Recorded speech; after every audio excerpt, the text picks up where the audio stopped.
하나님 말씀 보겠습니다. 하나님 말씀은 구약성경 룻기 1장입니다. 오늘은 룻기 1장 6절부터 14절까지만 보겠습니다.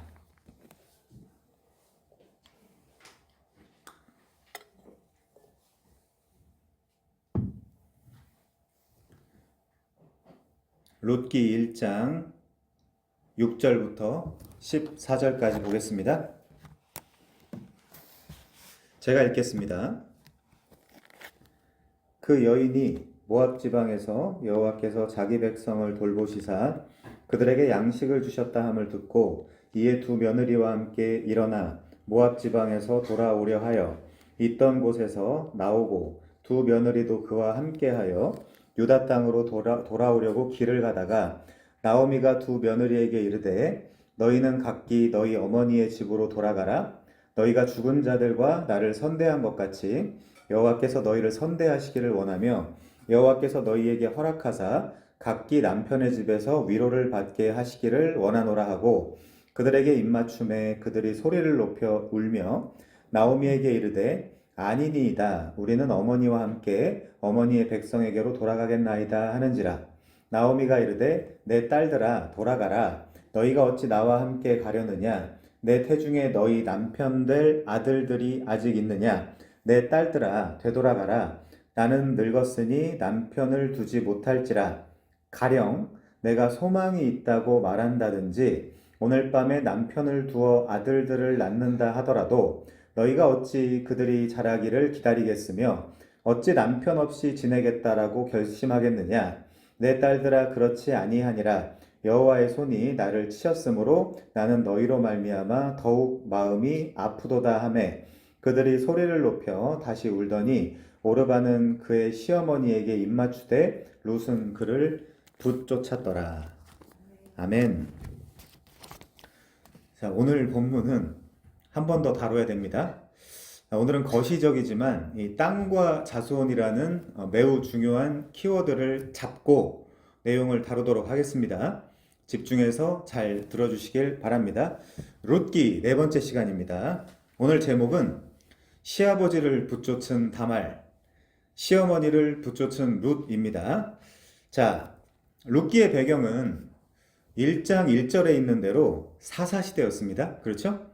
당시 배경이 사사시대라는 것은 왕이 없이 제멋대로 살았던 아주 혼란스러운 시대라는 것을 의미합니다. 여기 왕이 없었다라는 말을 구체적으로 해보면요.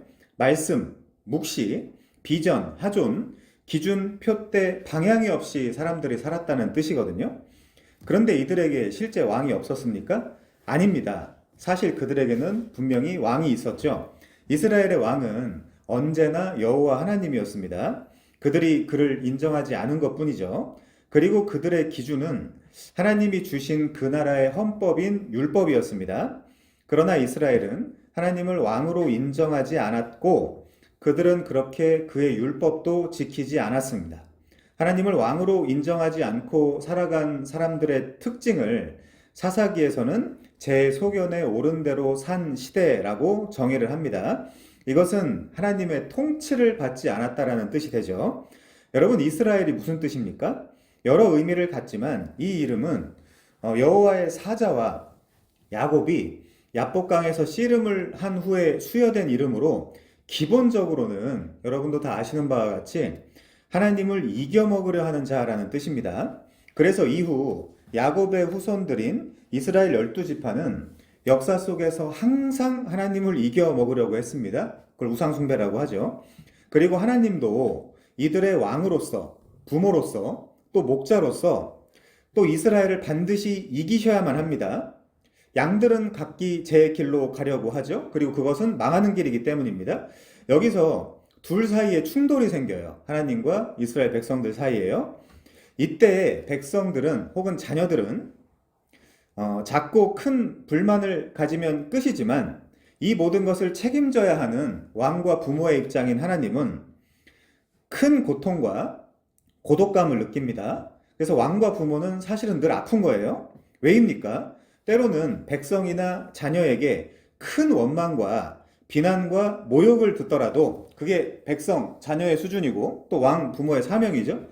이들을 바른 길로 인도해야 하는 그런 책임을 갖고 있기 때문입니다. 여러분은 마키아벨리의 군주론을 읽어보셨습니까? 백성들이 모두 다 그 방법론을 좋아할까요? 그렇지 않습니다. 그런데 하나님의 군주론이라는 책도 있거든요. 그것이 바로 성경입니다. 그런데 모두가 이 군주론을 좋아할까요? 결코 그렇지 않습니다. 전에 제가 말씀드린 적이 있죠. 대부분의 사람들이 뜻밖의 이 군주론, 이 성경을 잘 모르고 제대로 꼼꼼히 읽어보지 않았기 때문에 이 군주를 그저 사랑이 많다라고 여기고 좋아하고 있는지도 모르겠다라고 얘기한 적이 있습니다. 그러나 죄인들은 이 하나님을 좋아하기가 쉽지 않습니다.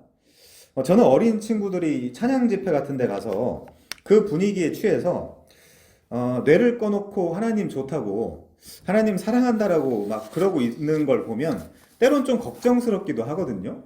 반드시 실망을 시키실 텐데.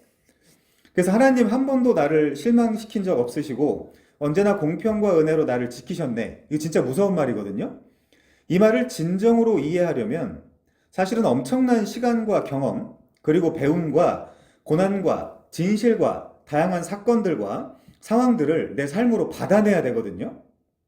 물론 그 수준에서 하나님을 찾고 갈망하는 것은 참 예쁘고 기특하긴 합니다. 좋죠? 그러나 우리가 우리끼리 자주 그런 대화를 나누지만 말씀이 뿌리 박히지 않은 친구들은 그 시기에 세상을 다 가진 것 같고 하나님만 보이는 것 같아도 하나님은 한 번씩 세상과 나에 대한 그리고 하나님이 어떤 분이신지에 대한 그 진실의 눈을 뜨게 하기 위해서 그리고 진정으로 그를 성숙시키기 위해서 일부러 한 번씩 수렁으로 나락으로 떨어지게 하는 그 왕과 부모의 역할을 감당하게 되어 있습니다. 그것이 오늘의 하나님과 나오미의 관계이기도 하죠. 피상적일 때는 다 좋아 보여요. 사실은 다 좋아 보입니다. 이제 나오미는 세상 모든 삶의 경험을 이제부터는 하나님과 결부시켜서 생각하지 않을 수 없는 상황 속으로 들어오게 되었습니다. 그걸 성경에서 고난의 유익이라고 하죠. 시편 119편 71절에 보면 고난당한 것이 내게 유익이라 이로 말미암아 고난으로 말미암아 내가 주의 율례들을 배우게 되었다라고 이야기를 하거든요. 그럼 고난당하기 전에는요. 잘 몰랐다는 얘기죠. 자, 그 장 49절부터 50절에 보면요. 주의 종에게 하신 말씀을 기억하소서 주께서 내게 소망을 가지게 하셨나이다. 이 말씀은 나의 고난 중에 위로라. 주의 말씀이 나를 살리셨기 때문입니다. 라고 이야기를 합니다. 이렇게 끊임없이 하나님은 왕으로서 부모로서 자기 백성과 자기 자녀가 바로 코앞의 것밖에 못 보고 하나님을 원망하고 하나님께 늘 잠시 잠깐 대들더라도 하나님은 이들을 고난이라는 회초리로 길러가시고 다스려야 되는 그런 책임이 있습니다. 그래서 우리도 피곤하지만 사실 하나님의 입장을 생각해 본다라고 하면 하나님도 굉장히 피곤한 거죠. 그때 나타나는 것이 뭐냐? 그것이 바로 여호와의 전쟁입니다. 사람들이 착각을 하는 것이 여호와의 전쟁에 꽤 괜찮은, 꽤 성숙된, 꽤 쓸만한 나를 사용한다라고 생각하는 것이거든요. 사람들이 들어 쓴다 이런 얘기를 하더라고요. 아닙니다. 여호와의 전쟁이 실제로 대상하는 자들은 바로 자녀들입니다. 우리예요. 그래서 이 여호와의 전쟁은 기본적으로 자기 백성과 왕이시고 부모이신 하나님이 싸우는 전쟁이지 하나님의 백성들더러 내가 약간의 힘을 보태줄 테니까 밖에 나가서 대적들을 상대하라는 그런 전쟁이 아닌 것입니다. 다시 말씀드리지만 부모는 자기 자식이랑 싸우지 남의 자식이랑 싸우지 않는 거예요. 그 전쟁터가 룻기에서는 베들레헴이었습니다. 여기서 치열하게 왕이신 하나님과 백성인 나오미가 지금 싸우고 있는 거거든요. 이때 하나님은 그 당시 나오미의 생명과 존재 이유와 목적 전부인 남편과 아들들까지 싹 다 데려가면서 나오미를 지금 가르치고 있습니다. 이게 무서운 거죠, 사실은. 나오미를 지금 치신 것입니다. 여기서 하나님과 나오미가 전쟁을 치르고 있는 거죠. 이곳은 기본적으로 약속의 땅, 가나안 항복판입니다. 그리고 이 땅은 하나님이 족장들로부터 끊임없이 약속하신 바로 그 땅, 약속의 땅, 언약의 땅입니다. 사실 진정한 왕이신 하나님은 이 땅에서 자신의 백성들을 기르고 가르치고 성장, 성숙시키고 싶으신 것이죠. 그리고 자신의 뜻을 가지고 그대로 통치할 대리 통치자로서의 왕을 세우고 싶은 겁니다. 그것이 구약에선 누구죠? 다윗입니다. 그래서 내 마음에 합한 자라고 한 거예요. 자, 우선 하나님은 이스라엘의 선조 아브라함에게 이렇게 말씀하셨습니다. 처음에요. 창세기 12장 1절에 보면 너는 너의 고향과 친척과 아버지의 집을 떠나 뭐라고 하죠? 내가 내게 보여줄 땅으로 가라고 말씀을 하십니다. 여기서 말하는 내가 내게 보여줄 땅은 여러분도 이제 잘 알고 있는 대로 기본적으로 가나안 땅이고요. 이렇게 약속하셨기 때문에 우리가 약속의 땅이라고 부르는 것입니다. 그리고 같은 장 12장 5절에 보면 이렇게 나와 있어요. 아브라함이 그의 아내 사레와 조카 롯과 하란에서 모은 모든 소유와 얻은 사람들을 이끌고 가나안 땅으로 가려고 떠나서 그 다음에 뭐라고 나와 있냐면요. 마침내 가나안 땅에 들어갔더라라고 되어 있습니다. 이렇게 하나님께서 아브라함에게 먼저 찾아와서 말씀을 하셨습니다. 그 말은 결국 아브라함은 기본적으로 이 땅이 뭘 상징한다 그랬죠? 성전을 상징한다 그랬죠? 이 성전에 들어와서 살 마음이 없었던 사람이라는 뜻이 됩니다. 본토 친척 아버지 데라의 집이 좋았던 거죠. 그 후 하나님은 아브라함의 아들 이삭에게도 그리고 손자 야곱에게도 끊임없이 이 땅을 주시겠다라고 약속을 하셨습니다. 그것이 가나안 땅이고요. 얘네들 다 불러다가 뭐 하겠다라는 거죠, 지금? 성전에서 나를 만나고 나와 교제하고 대화하고 나를 섬기고 나도 너를 섬기고 이제 그걸 하자는 얘기죠. 자, 이제 보실 분들은 보십시오. 창세기 17장 7절부터 8절에 보면요. 아브라함한테 하신 말씀입니다. 창세기 17장 7절부터 8절입니다. 내가 내 언약을 나와 너 및 내 대대 후손 사이에 세워서 영원한 언약을 삼고 너와 내 후손의 하나님이 되리라. 내가 너와 내 후손에게 내가 거류하는 이 땅, 곧 가나안 온 땅을 주어 영원한 기업이 되게 하고 나는 그들의 하나님이 되리라. 요거 이제 아브라함한테 하신 약속이죠. 그 다음에요. 창세기 26장 2절부터 4절 보시면요. 이번엔 이삭입니다. 자, 아브라함, 이삭, 야곱. 우리 많이 들어보셨죠? 아브라함의 하나님, 이삭의 하나님, 야곱의 하나님. 언약이 같기 때문에 그렇습니다. 창세기 26장 2절 이하요. 여호와께서 이삭에게 나타나 이르시되 애굽으로 내려가지 말고 내가 내게 지시하는 땅에 거주하라. 이 땅에 거류하면 내가 너와 함께 있어 내게 복을 주고 내가 이 모든 땅을 너와 네 자손에게 주리라. 내가 내 아버지 아브라함에게 맹세한 것을 이루어 네 자손을 하늘의 별과 같이 번성하게 하며 이 모든 땅을 내 자손에게 주리니 내 자손으로 말미암아 천하 만민이 복을 받으리라. 자, 이번엔 야곱입니다. 창세기 28장 13절이죠. 우리 수련회 때 다뤘던 본문입니다. 창세기 28장 13절 이하요. 또 본즉 여호와께서 그 위에 서서 이르시되 나는 여호와니 너의 조부 아브라함의 하나님이요 이삭의 하나님이라. 내가 누워있는 땅을 내가 너와 네 자손에게 주리니 네 자손이 땅의 티끌같이 되어 네가 서쪽과 동쪽과 북쪽과 남쪽으로 퍼져나갈지며 땅의 모든 족속이 너와 네 자손으로 말미암아 복을 받으리라.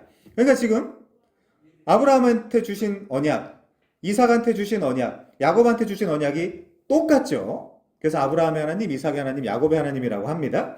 자, 이렇게 하나님은 언약이 공유되기 때문에 그렇죠.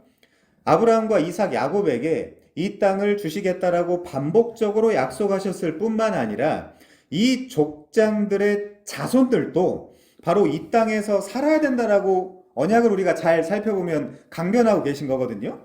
그런데 지금 나오미는 바로 그 땅, 그렇죠? 하에레츠, 약속의 땅 가나안을 지금 떠나려고 하고 있는 것입니다. 어떤 주석가들은 어떻게든 나오미를 옹호해 보려고 노력을 하지만 우리가 이런 식으로 정경적 접근을 했을 때 나오미와 엘리멜렉은 분명 잘못된 결정을 내린 것이 틀림없습니다. 그래서 나오미도 스스로 본문 13절에서 뭐라고 이야기하고 있죠? 여호와의 손이 나를 치셨다라고 고백을 하고 있는 겁니다. 그리고 이후에 내가 텅 비어서 돌아왔다라고 하는 거죠. 그러면 그 땅이 족장들에게는 어떤 의미의 땅이었을까요? 무조건 족장들은 여기 붙이고 싶어 하거든요. 이 가나안 땅에. 족장들은 어떻게든 나를 가나안 땅에 묻어줘. 나를 그 땅에 묻어줘라고 합니다. 몇 가지만 보죠. 창세기 23장 19절 이하입니다. 창세기 23장 19절 이하.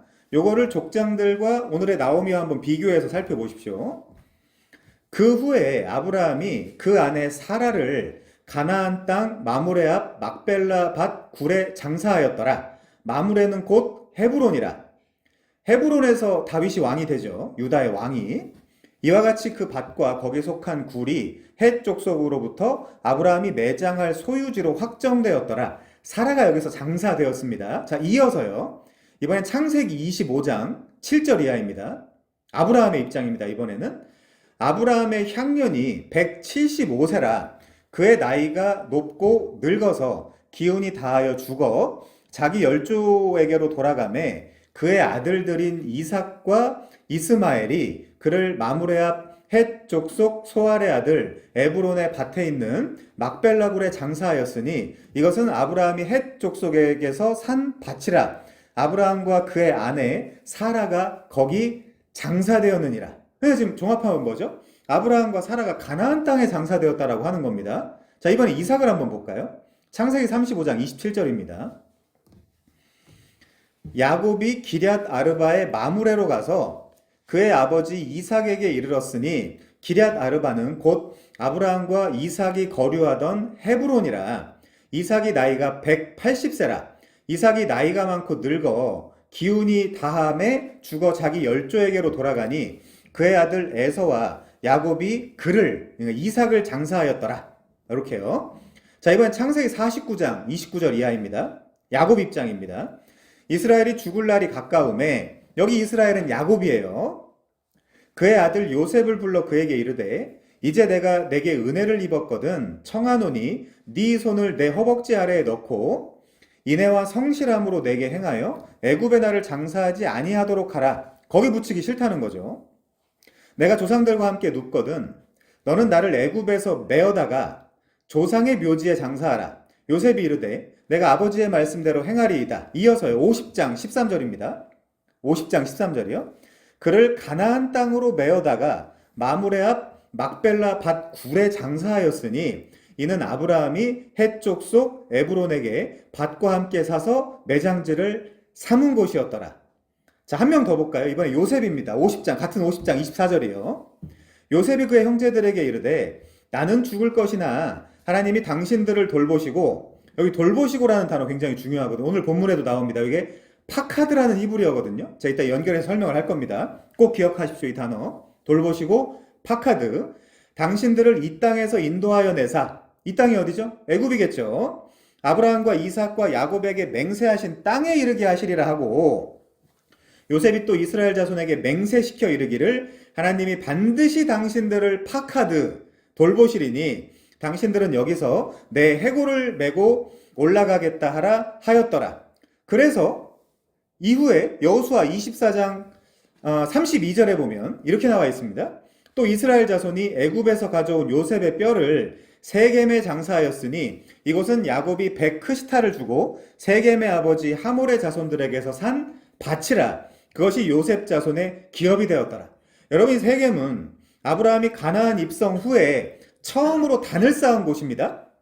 또한 야곱이 밧단 아람에서 돌아와서 세겜 족속에게 이 땅을 매입하고 거주하였으며 이방 신상을 묻고 정결과 갱신을 이룬 땅이기도 하죠. 어쨌든 가나안 땅입니다. 게다가 요셉의 유골이 묻힌 언약의 땅이죠. 또한 여호수아가 마지막으로 설교한 장소이고 하나님과 이스라엘의 언약을 갱신한 곳이기도 합니다. 이 족장들이 가나안 땅에 묻히길 간절히 바라고 사모했던 근본적인 이유는 가나안이 단순히 젖과 꿀이 흐르는 좋은 거주지여서가 아닙니다. 결국 하나님께서 이들 족장들과 그 후손들에게 주시겠다라고 약속하신 언약의 땅이었기 때문에 그런 거거든요. 그러므로 족장들이 이 땅에서 살고 이 땅에서 죽기를 바랬던 것은 종국에는 하나님의 언약을 끝까지 신뢰했다라는 일종의 신앙 고백이었던 것입니다.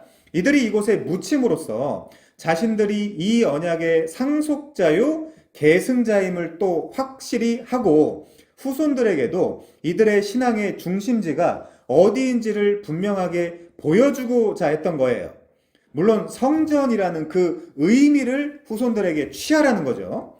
게다가 영적인 이유로 이 땅 가나안에 묻어 여기 장사하게 해달라고 다들 부탁하면서 죽는 것은 자손들에게도 이 땅의 중요성을 바로 이곳에 묻힘으로써 상기시킬 뿐 아니라 이 땅이 사실상 지시하고 지칭하는 영원한 하나님 나라에 참여할 것이라는 부활 소망을 나타내는 것이기도 했습니다.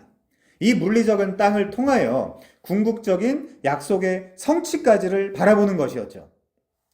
이들이 안개와 모형 속에서 바라본 궁극적 약속의 성취란 무엇입니까? 우리 히브리서 11장 한번 가볼까요? 히브리서 11장 8절에 보면 잘 나와 있습니다. 8절 이하입니다. 히브리서 11장 8절이요. 믿음으로 아브라함은 부르심을 받았을 때에 순종하여 장래의 유업으로 받을 땅에 나아갈새 갈 바를 알지 못하고 나아갔으며, 여기가 지시할 땅 가나안이죠. 믿음으로 그가 이방의 땅에 있는 것 같이 약속의 땅에 거류하여, 그러니까 가나안 땅에 있을 때에도 마치 이방 땅에 있는 것처럼 사실상 물리적인 그 땅 자체에 소망을 두지 않았다는 뜻입니다. 동일한 약속을 유업으로 함께 받은 이삭 및 야곱과 더불어 장막에 거하였으니, 그러니까 텐트 치고 천막 치고 살았다는 거죠. 왜냐하면 어쨌든 가나안 땅이어도 나는 이 땅에 소망을 두고 사는 것은 아니야. 이 땅이 지시하는 영원한 하나님 나라를 바라보고 있는 거야 라고 하는 겁니다.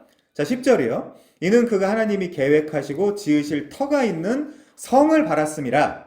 이것이 하늘의 예루살렘 성이죠. 믿음으로 사라 자신도 나이가 많아 단산하였으나 잉태할 수 있는 힘을 얻었으니 이는 약속하신 이를 미쁘신 줄 알았음이라. 물론 거짓말입니다. 거짓말이라기보다 사라가 믿은 것이 아니라 믿음이라는 선물, 믿음이라는 수단을 통해서 넘치는 하나님의 은혜로 칭의를 해주신 것이죠. 여러분들이 창세기 본문을 아시겠지만 이 사라는 하나님을 제대로 믿지 않았습니다. 아브람도 마찬가지죠. 물론 모리아산에서는 증명이 됐지만요. 그 야고보서에서 이야기하는 거죠. 자, 물론 나중에는 아브라함이나 사라도 하나님을 믿고 신뢰하는 자리까지 나아간 것은 분명합니다. 자, 12절이요. 이러므로 죽은 자와 같은 한 사람으로 말미암아, 이게 무슨 말입니까? 성기능이 디스펑션, 그러니까 성기능이 사라지고 삭제되었다는 뜻입니다. 하늘의 허다한 별과 또 해변의 무수한 모래와 같이 많은 후손이 생육하였느니라. 무슨 어떤 사람으로요? 죽은 자 같은 한 사람으로. 이게 그러니까 말이 안 되는 거죠, 사실은. 어쨌든 자손에 관한 약속도 성취되었다는 뜻입니다. 이 사람들은 다 믿음을 따라 죽었으며 약속을 받지 못하였으되 그것들을 멀리서 보고 환영하며 또 땅에서는 외국인과 나그네임을 증언하였으니, 자, 외국인과 나그네임을 증언하는 것을 어느 땅에서 바라봐야 더 확 와닿을까요? 그 약속의 땅 가나안이라는 거죠. 그래서 외국인과 나그네임을 확실히 증언하는 땅이 가나안이라는 이야기입니다. 14절이요. 그들이 이같이 말하는 것은 자기들이 본향 찾는 자임을 나타냄이라. 그들이 나온 바 본향을 생각하였더라면 돌아갈 기회가 있으려니와 그들이 이제는 더 나은 본향을 사모하니 어디 있대요? 곧 하늘에 있는 것이라. 그걸 뭐라고 합니까? 하늘 가나안, 영원한 하나님 나라 천국. 이러므로 하나님이 그들의 하나님이라 일컬음을 받으심을 부끄러워하지 아니하시고, 부끄러워하지 않는데요. 믿음으로 하나님의 자녀가 된 자들을. 그렇죠? 그들을 위하여 한 성, 하늘의 예루살렘 성을 예비하셨느니라. 그래서 우리가 레위기 26장 42절에 보면 이렇게 나와 있습니다. 잘 들어보세요. 내가 야곱과 맺은 내 언약과 이삭과 맺은 내 언약을 기억하며 아브라함과 맺은 내 언약을 기억하고 그 땅을 기억하리라. 이렇게 나와 있어요. 그 땅을 기억할 거다, 하나님이. 제가 지난 시간에 말씀드렸죠. 성경은 성전이라는 키워드로 보면 가나안 땅, 그 중에서도 특별히 훗날 다윗 왕과 예수 그리스도가 출생하게 될 이 베들레헴, 에브라다는 분명히 성전인 것입니다. 그래서 이 양식도 두 가지 의미를 가지고 있어요. 실제 물리적인 양식도 있지만 말씀이라는 양식도 있습니다. 베들레헴에 말씀이라는 양식이 떨어지면 당연히 물리적인 양식도 떨어지는 거예요. 그게 그 땅의 작동 원리입니다. 자, 그래서 룻기는 기본적으로 왕이 없는 백성들에게 다윗 왕을 소개하는 책이거든요. 그리고 그것이 훗날 그리스도까지 연결이 되게 되는 거죠. 자, 그러나 이스라엘은 한사코 이 성전에서 살기를 거부하고 있습니다. 그런 그들의 습성을 선조인 아브라함 이야기에서는 마침내 가나안 땅에 하나님이 그를 데리고 갔다라고 표현을 하는 거예요. 마침내. 이런 그들의 마음 깊은 곳 기저에 하나님께 저항하고 반발하고자 하는 습성을 사사기에서는 왕이 없이 제 소견에 옳은 대로 살았다라고 표현하고 있는 것입니다. 이들은 이토록 하나님을 싫어했어요. 게다가 이것은 성전에서 하나님과 함께 살기 싫어하는 인류 모든 죄인들의 모습을 대변하고 있는 것입니다. 이 세상에 부모 자식 간의 관계랑 사실은 비슷하거든요.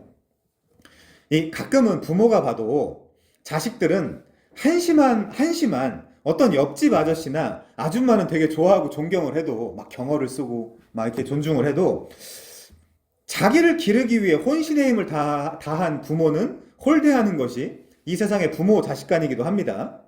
물론 이 세상에서는 부모의 연약함이 너무나 잘 드러난다는 것도 함께 이야기해야 될 부분이긴 합니다만은, 그래서 죽어도 성전에서 살기 싫어하는 이스라엘을 성전으로 데리고 들어와서 성전의 방식대로 살게 하는 것을 신앙생활이라고 합니다. 그것이 가나안 땅의 비밀이에요. 성전 생활의 비밀인 것입니다. 우리 예레미야 33장 14절 한번 볼까요? 예레미야 33장 14절입니다. 한번 잘 보죠. 여기 보시면요. 여호와의 말씀이니라. 보라, 내가 이스라엘 집과 유다 집에 대하여 일러준 선한 말을 성취할 날이 이르리라. 그날 그때에 내가 다윗에게서 한 공의로운 가지가 나게 하리니, 그가 누구겠습니까, 여러분? 유다 지파의 사자 예수입니다. 그가 이 땅에 정의와 공의를 실행할 것이라.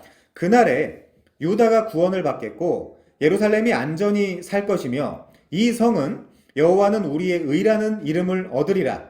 여호와께서 이와 같이 말씀하시니라. 이스라엘 집에 왕위에 앉을 사람이 다윗에게 영원히 끊어지지 아니할 것이며, 내 앞에서 번제를 드리며 소제를 사르며 다른 제사를 항상 드릴 레위 사람 제사장들도 끊어지지 아니하리라 하시니라. 근데 끊어졌잖아요. 레위 사람 제사장이 어디 있어요? 아니, 예수께서 등장하셔서 이 땅에 정의와 공의를 실행할 날이라면 번제도 소제도 레위 사람도 제사장들도 모두 완성되어 없어지는 새 언약 시대잖아요. 소위 새 언약 시대.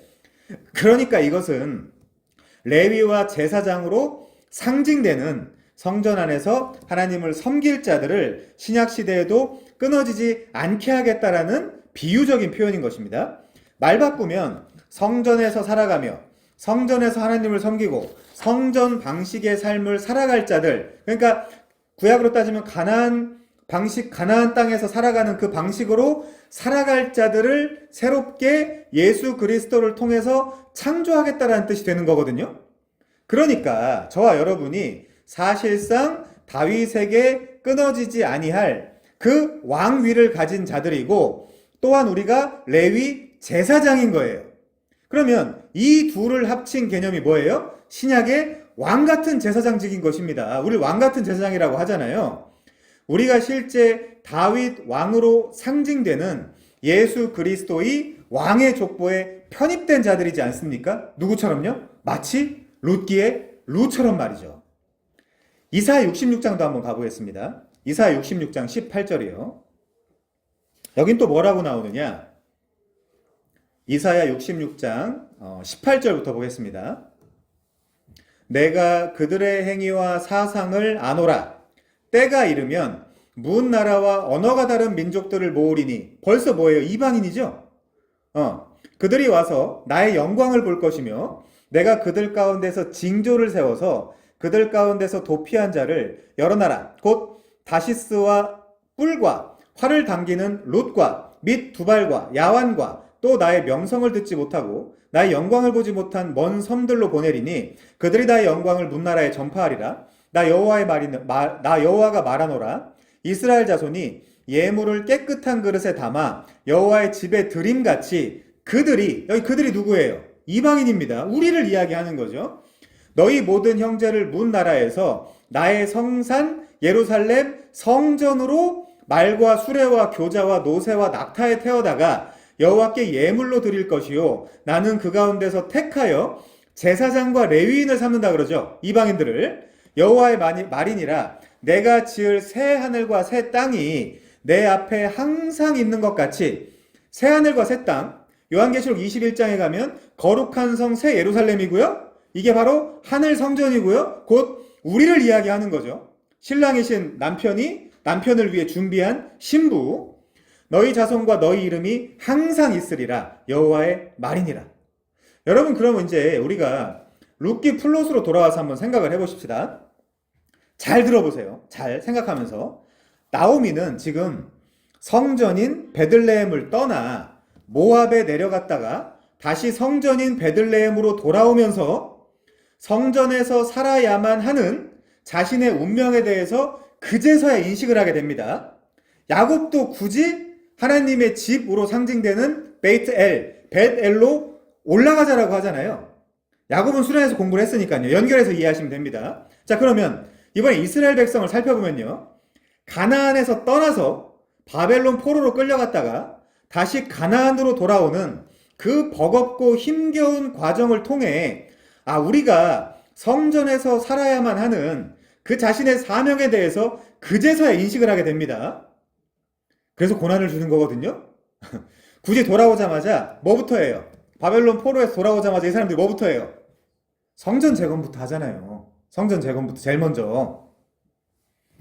나오미와 똑같이 우리 이스라엘의 운명과 사명은 이 성전인 가나안에서 살아야 하는 존재로구나를 깨닫게 되는 거예요.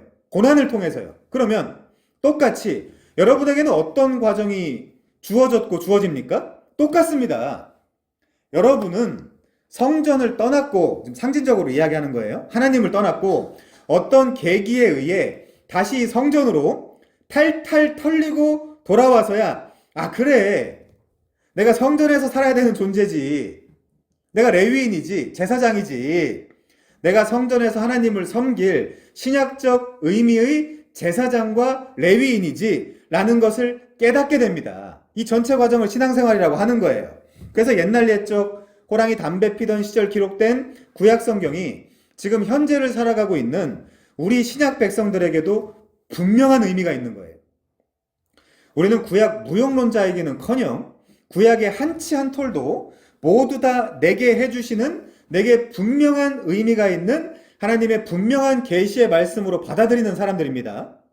여러분, 제가 지금 실제 가나안 땅이라는 물리적인 성전에 의미를 두지 않는다는 것 정도는 알고 계시겠죠? 하나님이 계신 곳으로 상징되는 성전에서, 그게 지금 어디예요? 온 우주잖아요. 온 우주.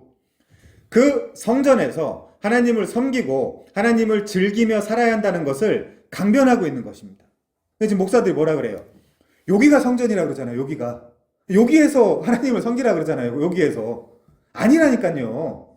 내가 서 있는 뭐 그런 찬양도 있지 않아요? 내가 밟는 무슨 땅에서든지 예배하리라, 그런 거 있잖아요. 참 잘 쓴 가사예요. 그런 게. 여러분이 있는 자리가 성전이고 여러분이 그 자리에서 제사장과 레위인으로 서 있는 거예요. 그러니까 어마어마한 사명을 갖고 있는 거죠. 어디에 있든지. 그게 가정에 있든지 학교에 있든지 직장에 있든지. 그러니까 지금 우리 신약 성도들은 그곳이 굳이 가나안 땅, 요 예배당이 아니다 하더라도 언제 어디서나 지성소 생활을 해야 한다는 것입니다. 이것은 전에 이스라엘 자손이 애굽에 들어갔다가 출애굽을 한 후 다시 가나안으로 상징되는 성전으로 돌아오는 것과 같은 의미입니다. 우리가 이 사람들의 경로, 행적을 잘 파악해보면 다 똑같은 길로 다녀요. 다 똑같은 길로. 출애굽 이후에, 그러면 출애굽을 시켜놓고 하나님이 얘네들의 사명이 뭐라고 합니까? 애굽 탈출 목적이 뭐라 그러죠? 성경이 제사라 그러잖아요. 우리가 삼일길을 가가지고 여호와께 제사를 드려야 된다. 우리의 사명은 그거다. 그것이 성전이라는 단어가 축약해서 우리에게 설명해주고 있는 거예요. 그러면 나오미는요? 난 싫은데, 난 못하겠는데, 베들레헴을 떠나야 되겠다. 여긴 너무 배고프다. 하나님이 책임을 안 지어주실 것 같다. 그래, 엘리멜렉 가자. 이렇게 하는 거죠. 이제 말하자면. 자, 시편 50편 1절부터 15절 한번 보겠습니다.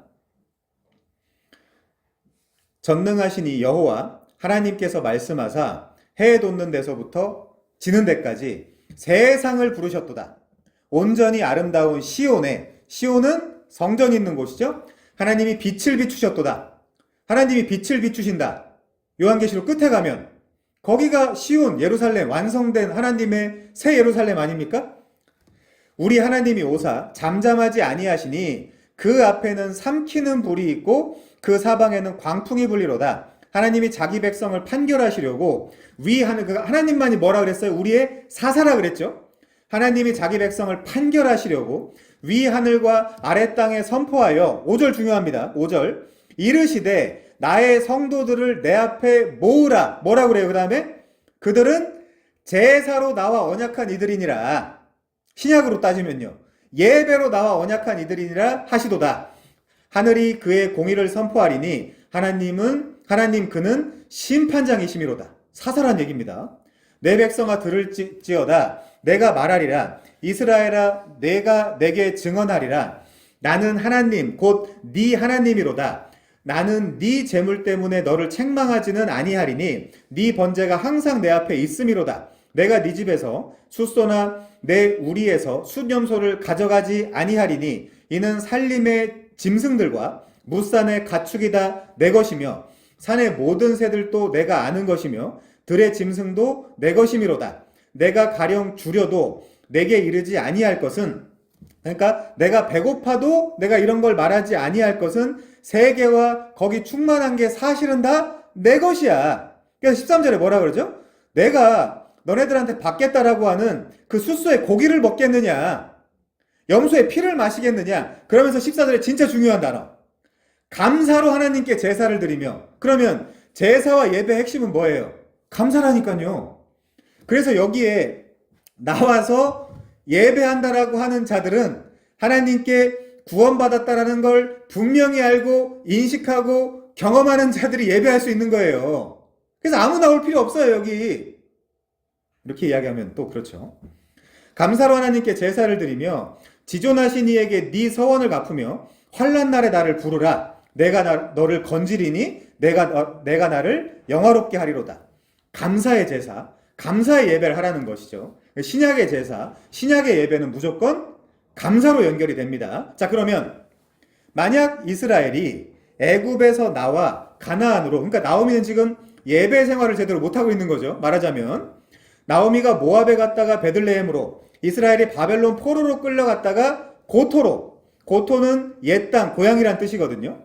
고토로 돌아와서 무너진 성전부터 재건하고 율법을 가르치고 에스라나 느헤미야가 종교를 개혁했다라고 하는 것을 뭐라고 부르면 좋을까요? 왕이 없으므로 제멋대로 살다가 이제 다시 기준을, 묵시를, 말씀을, 왕을 따라 살아가는 그 회복된 삶을 살아가게 되었다라고 표현할 수 있게 되는 거예요. 근데 물론 느헤미야나 에스라 정도로는 부족하죠. 진짜 왕이 와야 돼요. 그게 그리스도이십니다. 자, 바로 그겁니다. 그래서 나오미가 신앙생활의 출발로서 그 베들레헴을 떠나게 되는 거죠. 그리고 모압에 가죠. 그 다음에 탈탈 털려서 다시 베들레헴으로 돌아와서 소위 자신의 기업을 되찾아줄 고엘, 누구죠?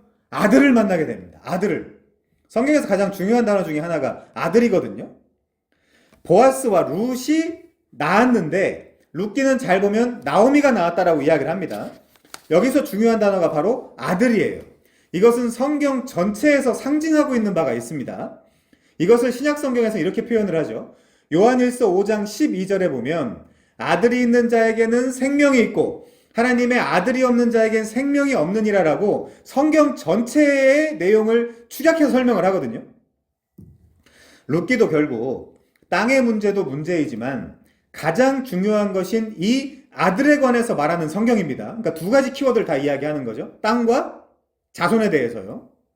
자, 구약 룻기 안에서는 물론 그 자손이 아들이 다윗이겠죠. 이것을 뼈저리게 느끼고 갈구하고 갈망하는 상태의 삶을 신앙생활이라고 하는 것입니다.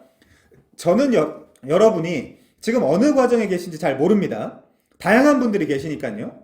여러분이 지금 아직 첫 베들레헴에 있는지, 모압에 있는지, 아니면 탈탈 털려서 다시 베들레헴으로 서서히 돌아오고 계신 상태인지, 아니면 이미 돌아와서 요한계시록 12장에 서술된 것처럼, 그리고 훗날 나오미처럼, 물론 룻이 대신 낳아주죠, 아들을 낳은 상태, 아들을 출산한 상태인지 저는 알 수 없습니다. 그러나 중요한 것, 그리고 분명한 것은 하나님의 백성이라면 누구나 이 길을 걷게 된다는 뜻입니다.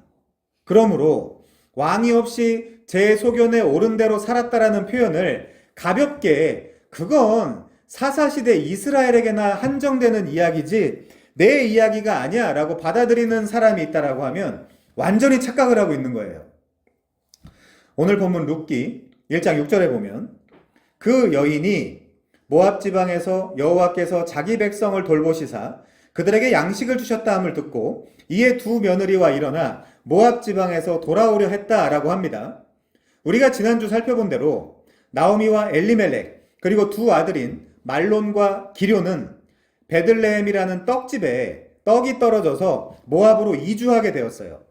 이것은 영적인 문제입니다. 철저하게요. 하나님의 약속의 땅이 떡이 떨어졌다라는 말은 이들이 하나님의 언약을 거역했다라는 말이 되는 것입니다. 자, 레위기 26장 3절 한번 가볼까요?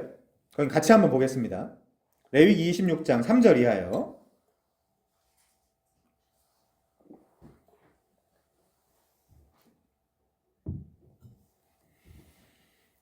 너희가 내 규례와 계명을 준행하면, 철저한 조건절이죠. 내가 너희에게 철 따라 비를 주리니, 그러니까 계명을 준행을 해야만 철 따라 이른 비와 늦은 비를 줘서 농사를 잘 짓게 하겠다는 얘기죠. 땅은 그 산모를 내고 밭의 나무는 열매를 맺으리라.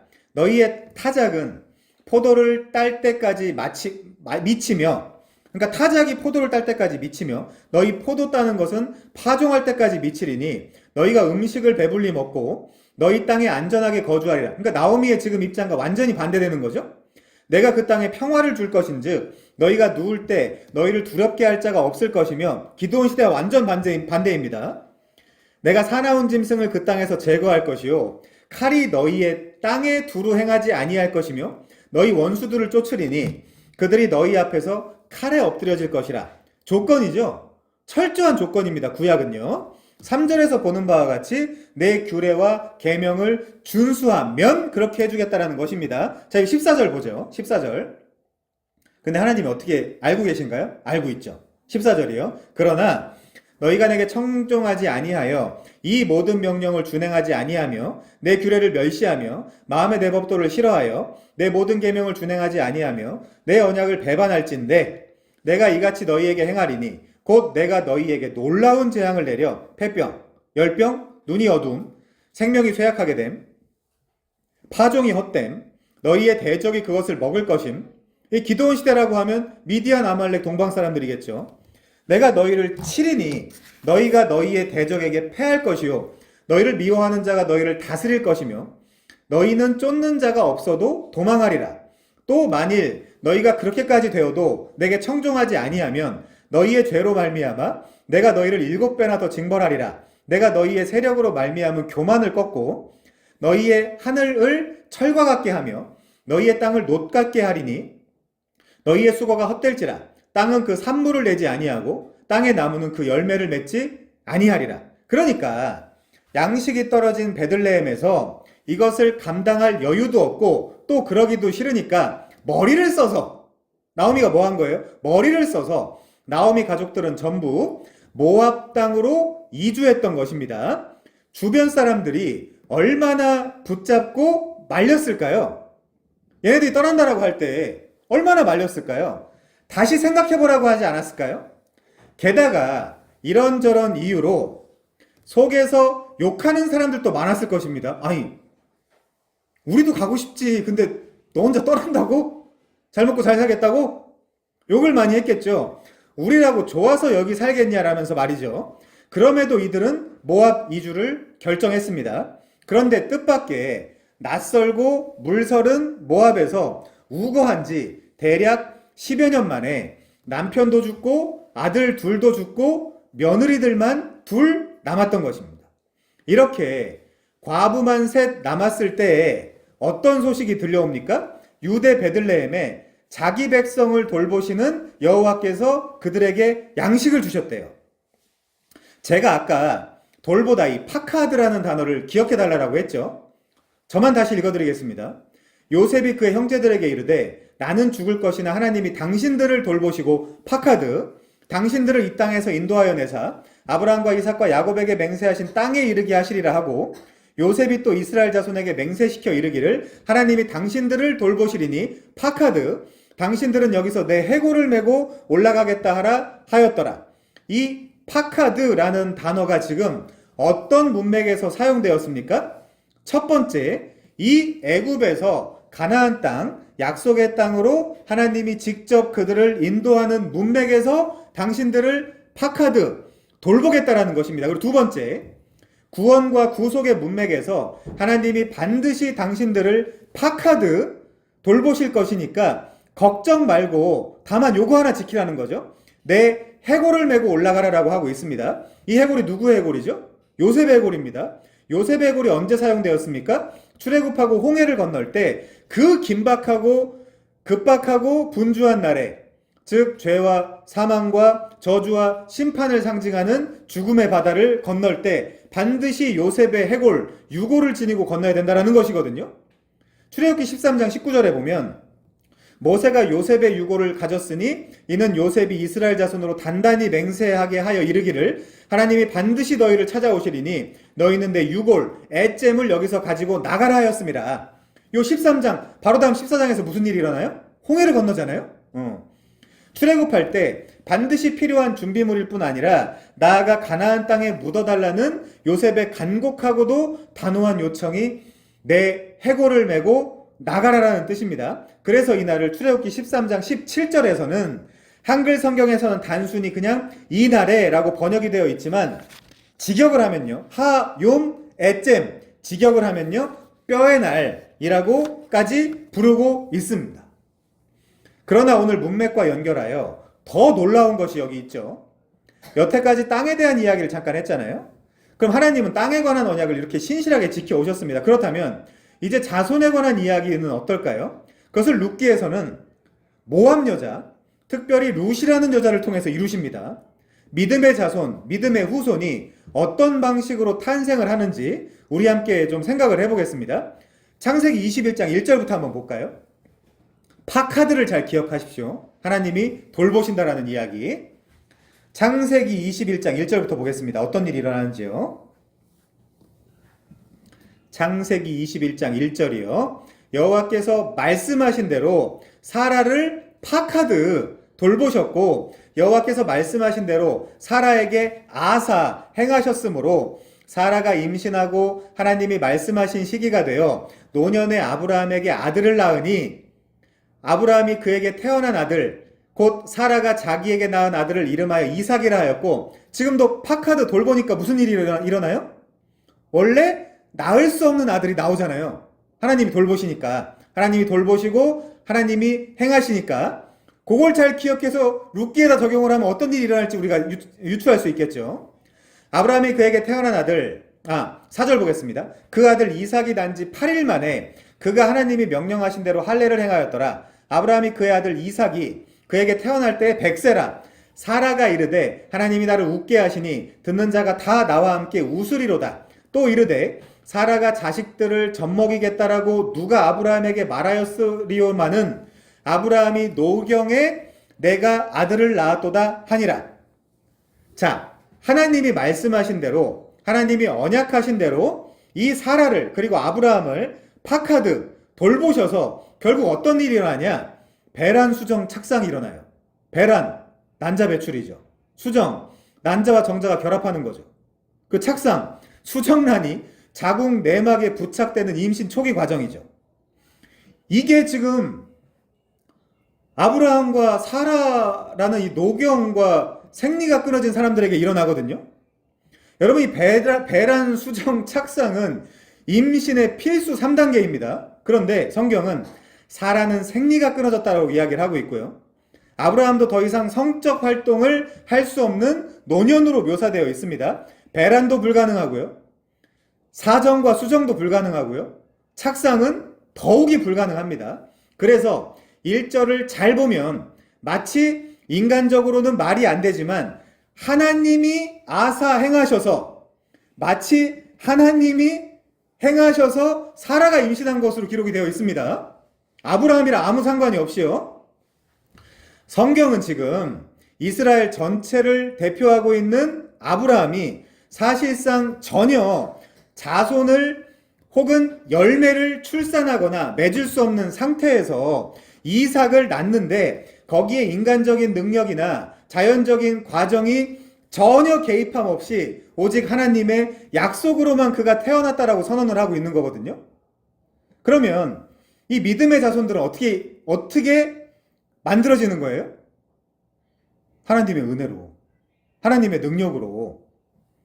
그러니까 아기를 못 낳는 분들이 이 본문을 놓고 기도했더니 아기를 낳게 되었다라는 본문으로 쓸 수 없는 본문이에요. 본문의 의도는 전혀 그것이 아닙니다. 기도하지 말란 얘기가 아니고요.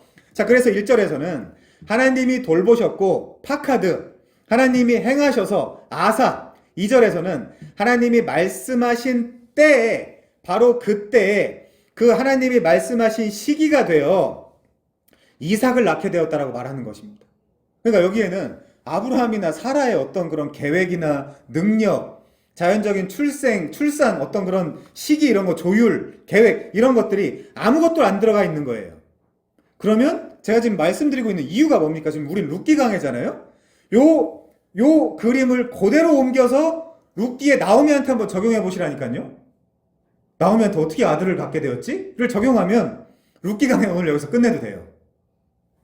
근데 계속 해야 되겠죠. 자, 이 이삭이라는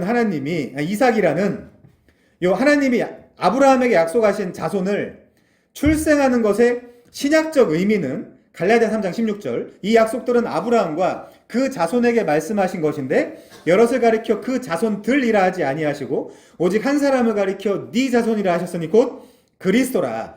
결국 당시 사람들은 높은 아버지 아브람이죠. 아브람, 우리 아람 목사님도 있는데, 열국의 열방의 아버지가 되는 첫 단계로서 백세라는 노년의 진짜 아들을 낳았다라고 호들갑들을 떨었겠지만 구속사의 관점에서 보면 하나님은 절대 잉태하거나 출산하거나 열매를 맺을 수 없는 이스라엘의 상태에서 그걸 신약에서 그대로 어떻게 드러내냐면 무화과나무 열매 있잖아요. 무화과나무 열매. 그렇게 드러내는 거고 나중에 이야기하겠습니다. 시간이 없으니까.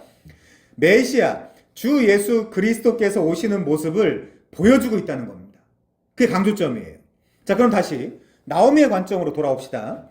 분명 하나님은 넓은 의미에서 자기 백성을 돌보시려고 양식을 주셨어요.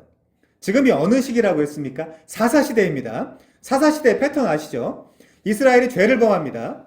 그때 이스라엘은 하나님에 의해 고난을 겪습니다. 외세의 침입이나 기근 같은 것들을 겪게 되죠. 그러면 그대로 이스라엘은 회개를 합니다. 그러면 하나님은 그 회개를 잠시 받아주시고 이들을 잠깐의 기간 동안이라도 회복을 시켜주십니다. 물론 그리고 또 이스라엘은 재빨리 죄를 짓고 악을 사모하게 되죠. 그러면 지금 룻기의 배경은 사사시대이고 이스라엘이 고통 가운데서 그 고통은 룻기의 문맥에서는 기근입니다. 그러면 남아있는 자들은 하나님께 회개를 했을 것입니다. 그럼 하나님은 그 회개를 받으시고 베들레헴에 양식을 준 거예요. 근데 나오미는 여기에 참여한 게 없어요. 그냥 소문으로 양식 주셨대만 듣고 다시 베들레헴으로 돌아가려고 하는 거예요. 그러면 이 양식이 주어지는 일에 나오미가 조금이라도 보탠 게 있습니까? 회개를 했다거나 무슨 영적 각성을 했다거나 부흥회를 했다거나 없죠. 그저 모압에 가서 하나님의 징계에 의해, 하나님의 징계라고 자신도 룻기 1장 13절에서 말하고 있습니다. 하나님이 자신을 치셔서 남편도 갖고 두 아들도 전부 다 떠났습니다.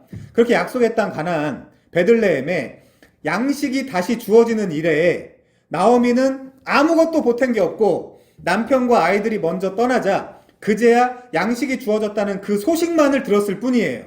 그리고 또다시 숭고하고 위대한 영적 각성이나 깨달음 때문에 베들레헴 성전으로 돌아가는 것이 아니라 그저 소문에 하나님이 양식을 주셨다라는 소식을 듣고 이번에는 모압을 떠나려고 하는 것입니다. 그게 나오미의 수준이에요. 말론, 병든과 기럨, 유약함은 나오미와 이스라엘의 영적 상태라고 했습니다. 그게 나오미의 열매예요. 나오미가 맺을 수 있는 열매. 언제 죽을지 모르는 빛이 꺼져가고 있는 상태에서 이들도 물론 어쩔 수 없이 기근을 맞아 베들레헴을 떠난 것이었습니다. 아브라함도 전혀 자손을 출산하거나 열매를 맺을 수 없는 상태였어요. 그런데 오직 하나님의 의회에, 하나님의 약속에 의해 자손이 태어난 것처럼 나오미가 오늘 모압에서 베들레헴에 돌아온 것도 이 나오미에게 영적인 예민함이 있었던 것이 아니라 그저 다시 양식을 찾으러, 양식이 있다라고 하면 여기로, 양식이 저기 있다라고 하면 저기로 돌아오게 된 것입니다.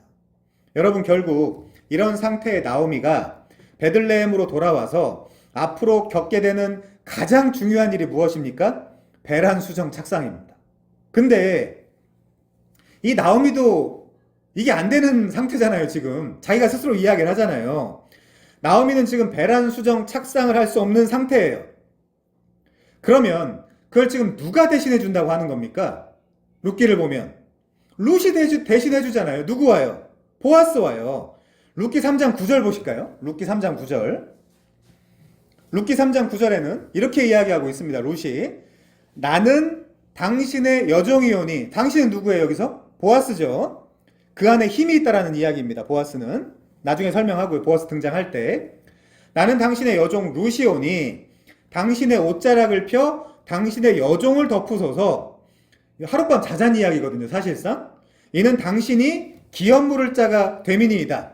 아니 근데 룻이 얼마나 뻔뻔합니까?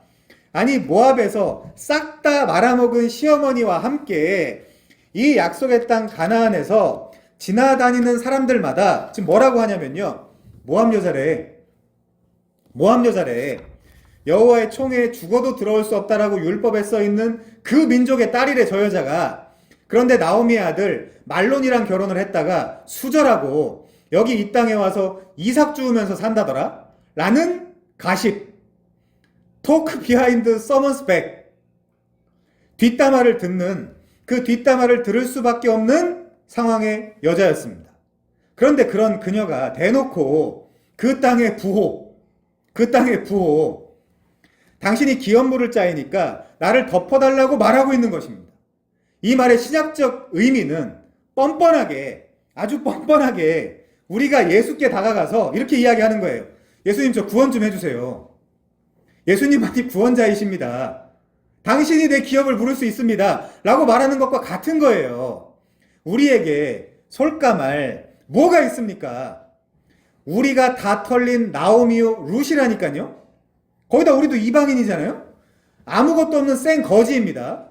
그 푸토코스가 예수께 당장 나를 좀 구원해달라고 요구하고 있는 것입니다. 근데 놀랍게도 예수께서는 그 뻔뻔한 믿음을 기뻐하신다니까요. 우리 마가복음 7장 24절 이하 한번 보겠습니다.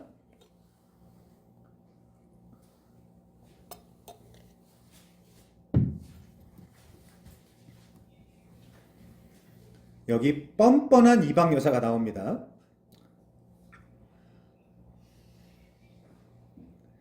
24절이에요. 예수께서 일어나서 거기를 떠나 두로 지방으로 가서 한 집에 들어가 아무도 모르게 하시려 하나, 굉장히 내향형이었나 봐요. 숨길 수가 없더라. 이에 더러운 귀신 들린 어린 딸을 둔 한 여자가 예수의 소문을 듣고 곧 와서, 아니 아무한테도 안 알리려고 그랬는데 뻔뻔하게 와서 그 발 아래 엎드리니 그 여자는 헬라인이요 수로보니게 족속이라 자기 딸에게서 귀신 쫓아내 주시기를 간구하거늘 예수께서 이르시되 자녀로 먼저 배불리 먹게 할지니 자녀의 떡을 취하여 개들에게 던짐이 마땅하지 아니하니라. 여러분이 들었다고 하면 어떡할 거예요? 안동 사람 어떻게 하실 거예요? 여자가 대답하여 이르되 주여 올소이다마는 상 아래 개들도 아이들이 먹던 부스러기를 먹나이다. 예수께서 이르시되 이 말을 하였으니 돌아가라 귀신이 내 딸에게서 나갔느니라 하시매 여자가 집에 돌아가 본즉 아이가 침상에 누워있고 귀신이 나갔더라. 어느 날 수로보니게 여인이 예수 앞에 나타났습니다. 이 사람은 갈릴리 서쪽 지역인 두로와 시돈, 오늘날로 이야기하면 레바논 출신의 이방 여인이었습니다. 그런데 지금 아무한테도 보이고 싶지 않아요. 근데 그 예수의 소문을 듣고 당당히 그 발 아래 엎드려서 딸 아이 안에 귀신 좀 내쫓아달라고 했습니다. 그러자 예수님이 뻔뻔하다. 개가 아닌 자녀들부터 먼저 배불리게 해야 된다. 나는 가라. 자녀에게 줄 은총을 개들에게 줄 수 없다라고 어떤 면에서 아주 무례한 말씀을 하셨거든요. 지금 수로보니게 여인은 뻔뻔하고요. 예수님은 아주 무례합니다. 대화가 사실은 막장이죠. 사람들 사이에서 보면. 그렇다는 얘기예요. 그런데 수로보니게 여인은 그 말씀이 옳습니다.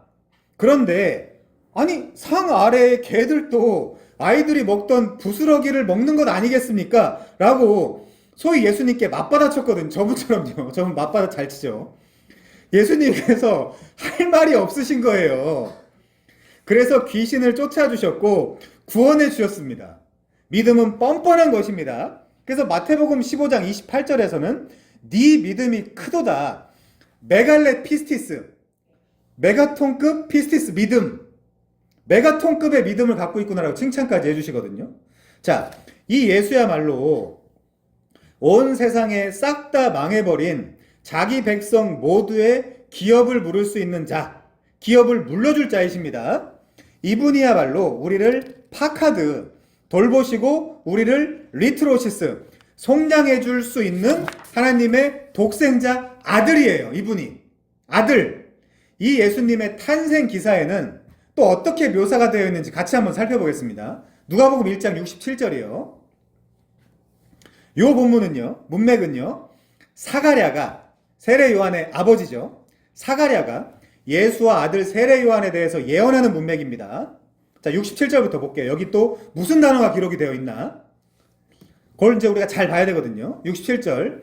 그 부친 사가랴가 성령의 충만함을 받아 예언하여 이르되 찬송하리로다. 주 이스라엘의 하나님이여 그 백성을 뭐 한대요? 돌보사.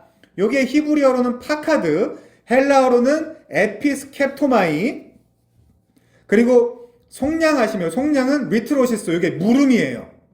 요 물음이 그 룻기에 뭐라고 나온다고요? 기업 물을 자. 물음이에요, 여기 리트로시스가. 여기 그러니까 파카드와, 그러니까 그 돌보사와 속량 둘 다 나오는 거죠. 기업 물을 자와. 근데 그게 궁극적으로 신약에서 누구를 통해 이루어지냐고요. 자, 69절이요. 우리를 위하여 구원의 뿔을 그종 다윗의 집에 일으키셨으니, 우리 지난주에 배웠죠? 베들레헴 에브라다에서 나온 미가서 5장 2절에 대한 예언의 성취. 자, 70절이요. 이것은 주께서 예로부터 거룩한 선지자 입으로 말씀하신 바와 같이 우리 원수에게서와 우리를 미워하는 모든 자의 손에서 구원하시는 일이라. 우리 조상을 긍휼히 여기시며 그 거룩한 언약을 짜카르 기억하셨으니 무나오마이 곧 우리 조상 아브라함에게 하신 맹세라. 그러니까 아브라함 언약, 다윗 언약 여기 다 나오는 거죠. 여기 사가랴의 예언과 찬가가 나오는데 이 사가랴의 노래는 두 부분으로 되어 있습니다. 잘 봐야 돼요. 68절부터 75절까지는 예수에 관한 노래고요. 76절부터 79절까지는 아들 세례 요한에 관한 노래입니다. 그런데 68절에 보면 놀랍게도 파카드, 돌보사라는 단어가 이곳에도 사용돼요. 여기 그 백성을 돌보셨다. 즉 에피스캡토마이라는 단어는 히브리어 파카드라는 단어를 70인역 LXX 있죠? 거기서 이렇게 번역을 했습니다. 이거 파카드라고요. 돌보시사 파카드라는 히브리어 단어의 헬라어가 바로 에피스캡토마인 것입니다. 그래서 결국 파카드, 에피스캡토마이 해서 무슨 일이 일어난다는 것입니까? 또 우리 성탄절 좀 지켜볼까요? 12월에 안 하니까. 우리는 매일매일이 성탄절이라고 했습니다. 자, 누가복음 2장 4절부터 14절입니다. 잘 보시죠.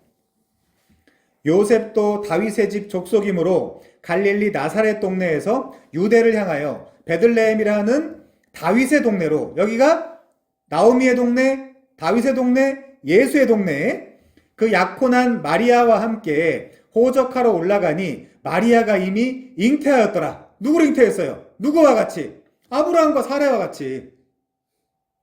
아니, 잘 생각해 보세요. 마리아는 어떻게 배란 수정 착상을 하죠? 마리아는 누가복음 1장 34절 이하에서 이렇게 이야기합니다. 마리아가 천사에게 말하되 나는 남자를 알지 못하니 어찌 이 일이 있으리이까? 천사가 대답하여 이르되 성령이 내게 임하시고 지극히 높으신 이의 능력이 너를 덮으시리니 이러므로 나실 바 거룩한 이는 하나님의 아들이라 일컬어지리라. 아니, 마리아는 어떻게 배란 수정 착상을 합니까? 요셉과 더불어 그 어느 남자도 동침을 한 적이 없는데요. 하나님에 의해서. 마리아도, 나오미도, 아브라함도 다, 전부 다.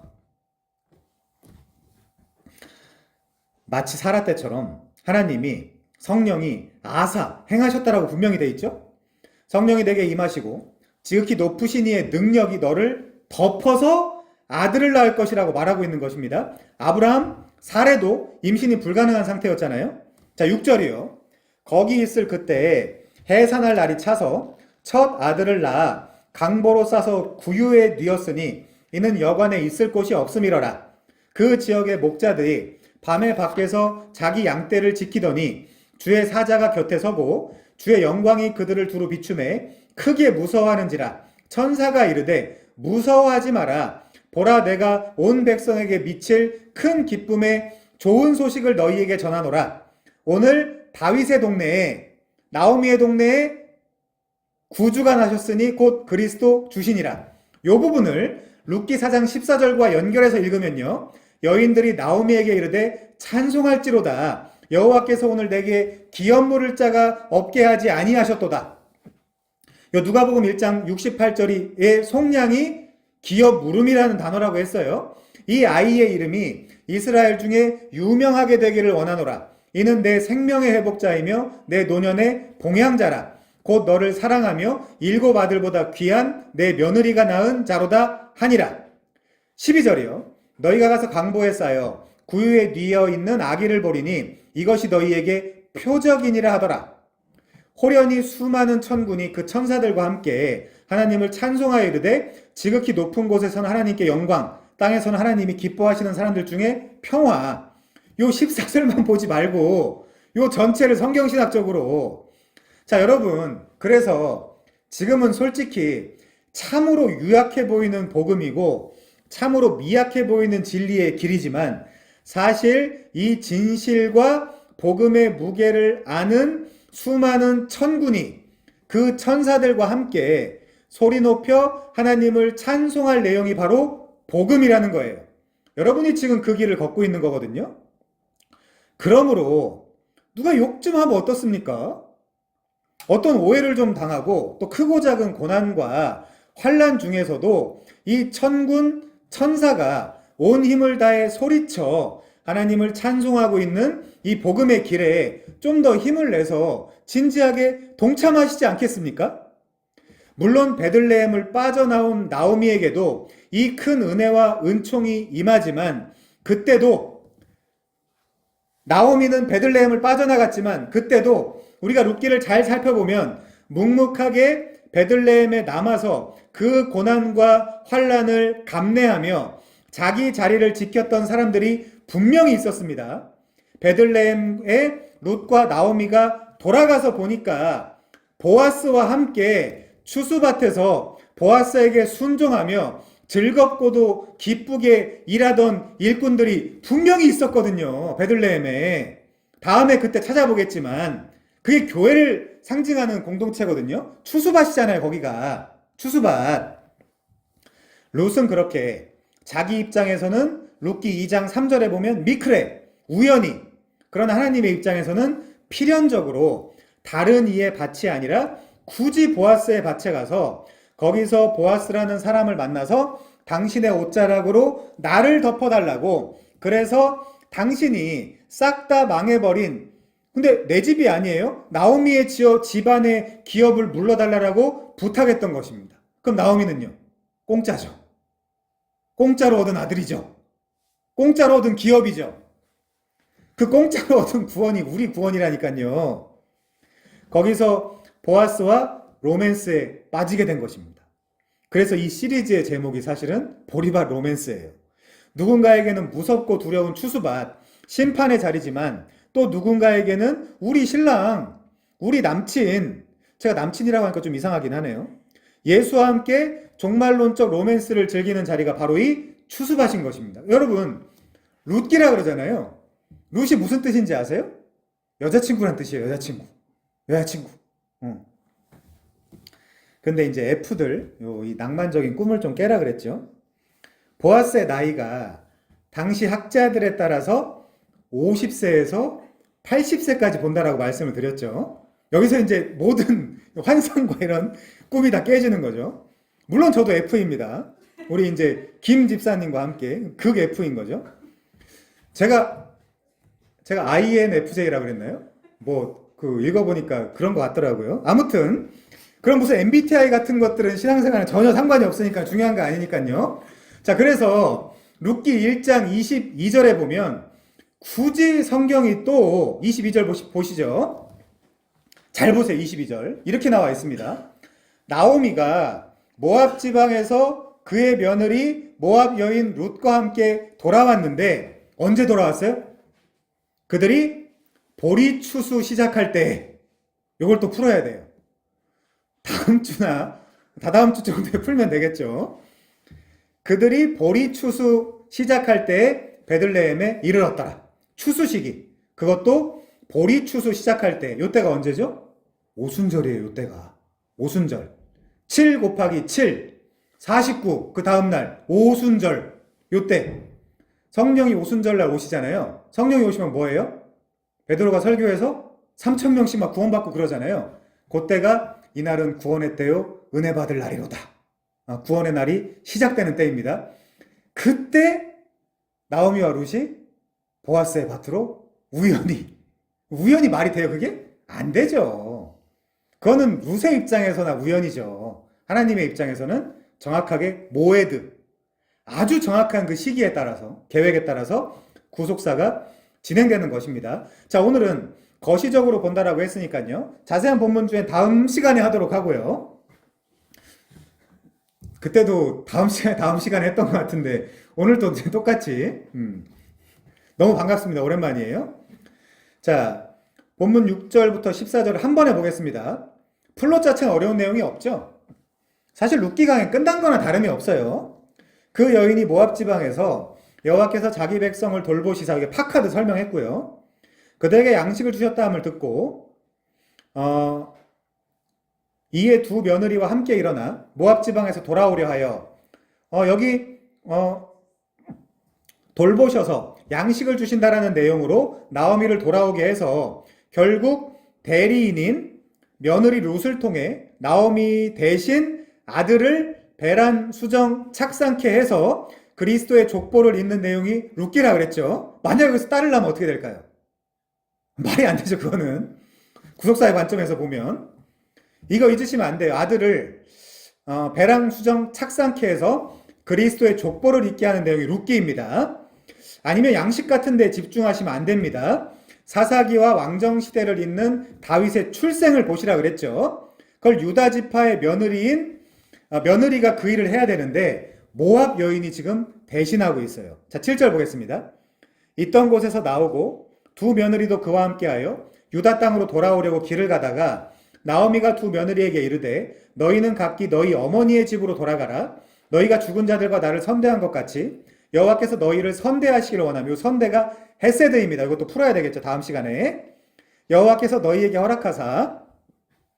자, 요즘은 그런 말을 안 했는데 오늘 많이 하게 되네요. 각기 남편의 집에서 위로를 받게 하시기를 원하노라 하고 그들에게 입맞춤에 그들이 소리를 높여 울며 나오미에게 이르되 아니니이다. 우리가 어머니와 함께 어머니의 백성에게로 돌아가겠나이다 하는지라.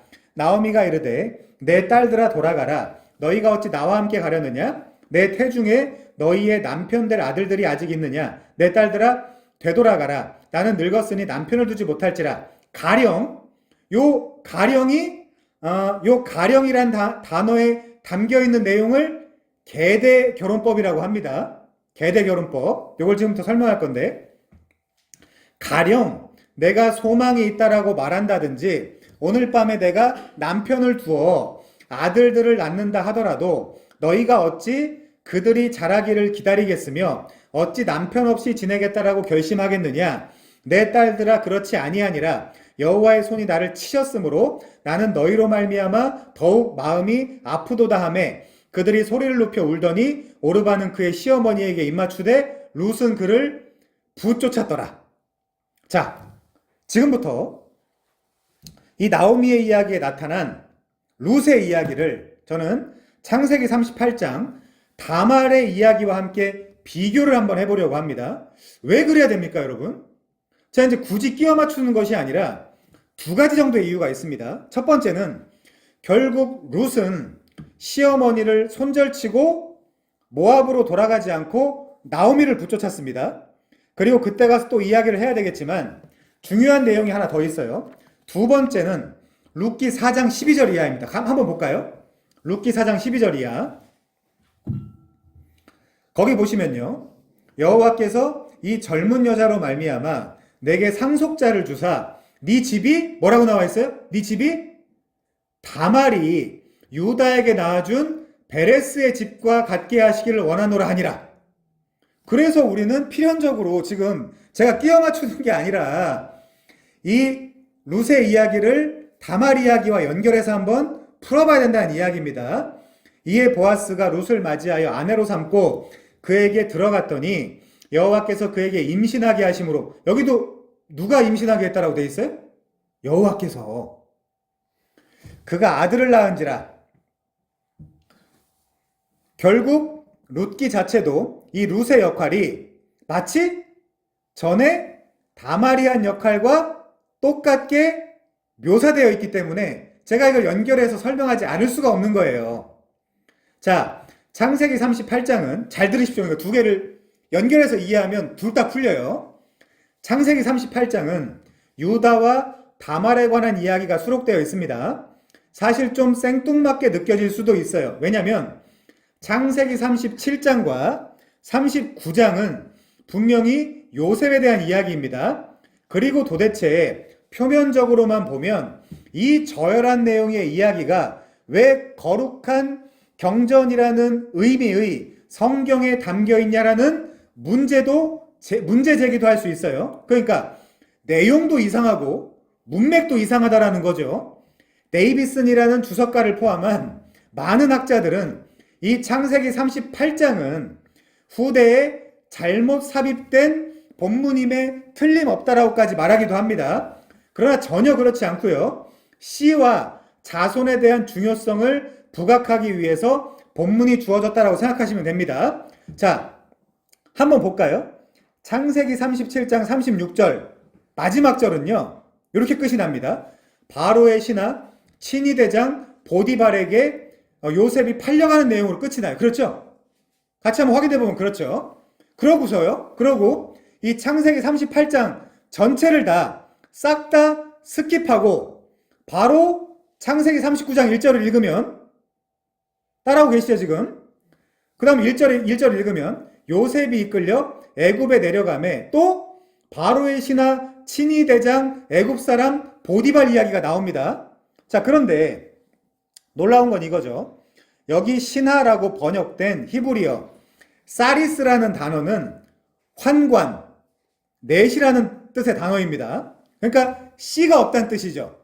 제라가 없어요. 이 환관 넷이에게는. 그러면 이 창세기 37장 36절과 창세기 39장 1절 사이에 38장에 이 씨에 대한 이야기를 한다는 것은 인클루지오 기법으로 씨에 대한 이야기를 더 강화, 강조, 부각시키고 있다라고 생각하면 간단한 이야기예요. 39장은 결국에 요셉에게 씨를 달라고 동침하자라고 요청하지만 그 씨를 못 받는 여자의 슬픈 이야기잖아요. 근데 우리 뭐라고 배워왔어요?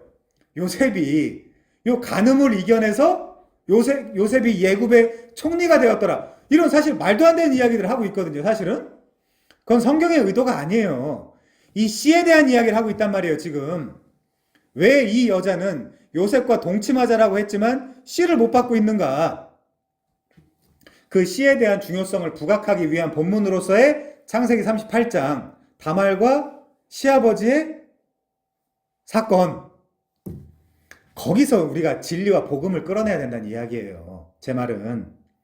자, 그러니까 책 속 부록처럼 창세기 3장부터 이어져 내려온 씨, 제라, 스페르마에 대한 강조를 다시 한번 여기서 하고 있다라고 생각하면 되는 겁니다. 잠깐 놓칠까봐 이 이야기를 지금 왜 하냐면요. 오늘의 룻이 결국 보아스의 씨를 받아 나오미 집안의 기업을 물려주고 있기 때문에 그렇습니다. 이 창세기 38장을 빠르게 요약하면 남편을 둘이나 잃은 팔자 사나운 며느리가 창녀 변장을 하고 시아버지의 씨를 받아서 아들을 낳은 이야기입니다. 아니 이게 성경이라고요? 이거 주일학교에서 가르칠 수 있는 내용입니까? 이 막장 스토리를?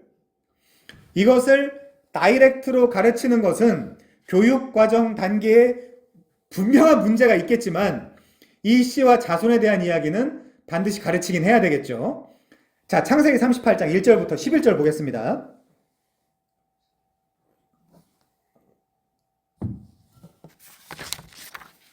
여기는 읽지 않고 제가 요약을 좀 해드릴게요. 자, 창세기 38장 1절부터 11절에 보면 유다라는 인물이 있어요. 유다. 그렇죠? 야곱의 아들 유다입니다. 그리고 결과적으로 이 사람, 이 유다 지파에서 다윗이 나오고 예수 그리스도도 나와요. 게다가 오늘 우리가 다루고 있는 나오미와 엘리멜렉도 유다 지파의 사람들입니다. 그 유다 지파의 조상이 바로 이 사람이에요. 그는 가나안 사람 수아라 하는 자의 딸과 동침을 한 후, 벌써 심상치 않아요. 여기 보라는 단어, 성적 교섭의 히브리적 표현이거든요. 들어갔다. 동침을 한 후, 첫째 아들 엘을 낳습니다. 그 둘째 아들 오난을 낳아요. 그 셋째 아들 셀라를 낳습니다. 그리고 장자 엘을 위해 누구를 데려와요? 다말을 데려와요. 이 다말이 오늘 룻기 4장 12절에 소개된 그 다말입니다. 거기 룻과 비교되고 있죠. 그런데 장자 엘이 여호와께서 보시기에 악해서 일찍 죽었어요. 그러면 엘에게는 자식이 없어서 유다는 계대 결혼법에 의해 둘째 오난에게 너 형수에게로 들어가서 남편의 아우된 본분을 다하여 네 형을 위해서 씨가 있게 하라라고 이야기를 합니다. 이 씨가 종자, 씨, 후손, 혈통, 자손, 정액 등을 의미하는 제라예요. 헬라어는 스페르마죠. 그런데 계대 결혼법 아래에서 형의 자손을 만들라고 아버지가 명하긴 했지만 둘째 오난은 그의 형에게 씨를 주지 않으려고 그러니까 사정을 땅에 해버립니다. 여기서의 설정은 남성의 사정을 말하는 거예요. 피엘 동사, 그러니까 이 웃기는데 와우 계속법의 3인칭 단수 동사로 되어 있기 때문에 무슨 말이냐면 성행위는 계속하고 설정은 땅에다 한 거예요. 그러니까 이 오난이 형수랑 즐기기는 하고 절대로 자신의 씨를 형수한테 주지 않았더라입니다. 아주 나쁜 놈이죠, 사실은. 그런데 여기 설정했다라는 단어는 히브리어 샤트입니다. 샤트. 이 단어의 기본적인 뜻은 파괴하다, 망하게 하다, 파멸시키다, 더럽히다라는 등의 의미를 갖고 있습니다. 피엘 동사로 쓰였으니까 이렇게 해석을 해야 돼요. 전멸시키다, 파멸시키다, 멸망시키다, 더럽히다. 자, 창세기 6장 11절에 보면 그때 온 땅이 하나님 앞에 부패하여 포악함이 가득한지라라고 되어 있거든요. 여기 부패했다가 바로 샤트입니다. 그러므로 영적으로 생각을 해보면 그냥 땅에다가 사정을 한 정도가 아니라 이 씨를 파괴하고 망하게 하고 부패하게 했다라는 의미가 되는 겁니다. 영어 성경에도 그래서 he wasted라고 되어 있어요. wasted. 자기의 상속 기업에 대한 욕심이었던 거죠. 이 씨가 장성하여 이 집안의 첫째가 된다라고 하면 자기의 상속분이 당연히 줄어들겠죠. 그러니까 이 욕심으로 땅의 설정을 한 것입니다. 그러나 그것도 표면적인 이유예요. 여자의 후손, 여자의 제라, 여자의 스페르마로 메시아, 즉 구원자, 룻기의 표현대로라면 기업 물을 자가 이 유다 지파로부터 나와야 되는데 원하는 이 씨를 파멸시키고 멸망시키는 행위를 했다라는 겁니다.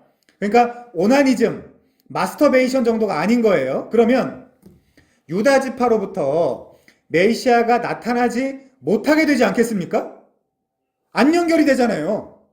연결이 안 되잖아요. 그래서 10절에 보니까 뭐라고 써 있어요? 여호와께서 보시기 악함으로 그도 죽이셨습니다. 안 되겠다. 그런데 멍청한 유다는요, 이 사건의 배경에 집안 망치는 며느리가 있다라고 생각을 하게 됩니다. 마치 룻과 오르바는 전혀 그런 사람이 아니었고 그런 미신적인 것들을 믿는 바도 아닌데 어떤 사람들은 모압 여자 때문에 집안이 풍비박산이 난 것이 아니냐라고 추측한 것과 같습니다. 그래서 유다는 다말에게 수절을 명해요. 수절. 여기 수절이란 단어는 남편이 죽은 후 아내가 제가하지 않고 평생 절개와 정절을 지키며 사는 것을 의미합니다. 자신은 매우 성적으로 문란한 사람임에도 다말에게는, 그러니까 며느리에게는 일방적인 희생과 성적인 순결을 강요했던 것입니다. 그리고 지키지 못할 혹은 안 할 약속 한 가지를 해요. 그게 뭐냐? 셋째 아들이 남아있죠. 셋째 셀라가 장성하면 그때 아들을 주겠다는 것입니다. 그때 가서 줄지 안 줄지 모르죠. 유다의 교활한 성격을 봐서는요. 물론 안 주려고 합니다. 그래서 다말은 소위 소박을 맞고 친정으로 내려가게 됩니다. 자, 이번엔 창세기 38장 12절부터 23절을 볼게요. 여기도 그냥 요약을 해드리겠습니다. 자, 여기를 요약하면요. 유다의 아내인 수아의 딸이 죽었어요. 그 후 마음이 안정된 유다는 곧바로 뭐합니까? 딥나에 올라가서 양털 깎는 자에게 이릅니다. 이 양털 깎는 자에게 이른다. 그리고 딥나라는 표현은 성경 안에서 양털을 깎고 뭐하죠? 잔치를 벌이고 술을 마시고 때로 음행을 하는 곳으로 여겨지기도 합니다. 축제와 술판이 있는 것이죠. 매주 술귀신이에요. 술귀신. 그때 다말은 시아버지가 딥나에 온 것을 알게 됩니다. 시아버지가 딥나에 왔네? 그리고 술을 진탕 먹고 저기서 축제를 즐기고 있다는 걸 알게 돼요. 그리고 재빠르게 지금 자기가 입고 있는 과부의 옷을 벗고 너울로 얼굴을 가린 후, 요 이디엄은 장려 면장했다는 뜻이에요. 너울로 얼굴을 가렸다는 이디엄은. 자, 이유가 무엇입니까? 시아버지가 아들 셀라가 충분히 관계를 맺기 가능할 정도로 장성했음에도 불구하고 결혼을 허락하지 않는 거예요. 지금 다말 입장에서는 잘 들으십시오. 인생의 모든 목표가 제라, 스페르마거든요. 전에 누가 그랬죠? 모든 인생의 목표가 장자권 탈취였던 사람이 하나 있지 않습니까? 장자권은 구원권이라고 했잖아요. 야곱이었죠. 이 야곱이야말로 라이츠 에즈 퍼스트본, 장자의 권한을 그토록 갖고 싶어 했던 사람 아닙니까? 그래서 형도 속이고 아버지도 속이고. 근데 오늘 본문은 누가 누구를 속여요? 며느리가 시아버지를 속이는 거예요. 그런데 놀랍게도 오늘 이 창세기 38장 본문 마지막에 굳이 야곱 이야기로 본문이 끝나요. 야곱 이야기로. 이따가 그 본문은 풀겠습니다. 자, 그런데 이 유다는 인사불성이 돼서 얼굴을 가린 며느리 다말을 알아보지 못하고 창녀라고 생각을 합니다. 그러니까 평상시 이 사람의 그 생활 방식을 알 수 있죠. 개판입니다. 그런데 이 막장 스토리에서 메시아가 나온다니까요. 이 말은 뭐냐면 누구를 선택해도 막장 족보다라는 이야기입니다. 사실은 사사시대 나락 스토리에서 메시아가 나오는 것과 똑같습니다. 그리고 서로 지금 이 다말과 유다가 무슨 대화를 나누냐면요, 화대를 어떻게 할 것인지에 대해서 딜을 칩니다. 염소 새끼로 합의를 본 후 화대에 대한 담보물 그거 준다라고 하고 안 줄 수도 있잖아요, 나중에. 그래서 그 담보물로 도장 그리고 그 끈 지팡이를 건네줘요. 그 놀랍게도 나중에 사도 바울이 성령의 보증이라는 단어를 요 단어로 써요. 담보물이라는 단어로. 그리고 결국 그건 나중에, 그러니까 사실 유튜브에 다 올라와 있긴 해요. 그리고 결국 시아버지 유다 며느리 다말은 시아버지 유다와 며느리 다말은 관계를 맺고요. 18절에 보면 다말이 유다로 말미암아 임신을 하게 돼요. 그럼 결국엔 다말은 성공을 한 거죠.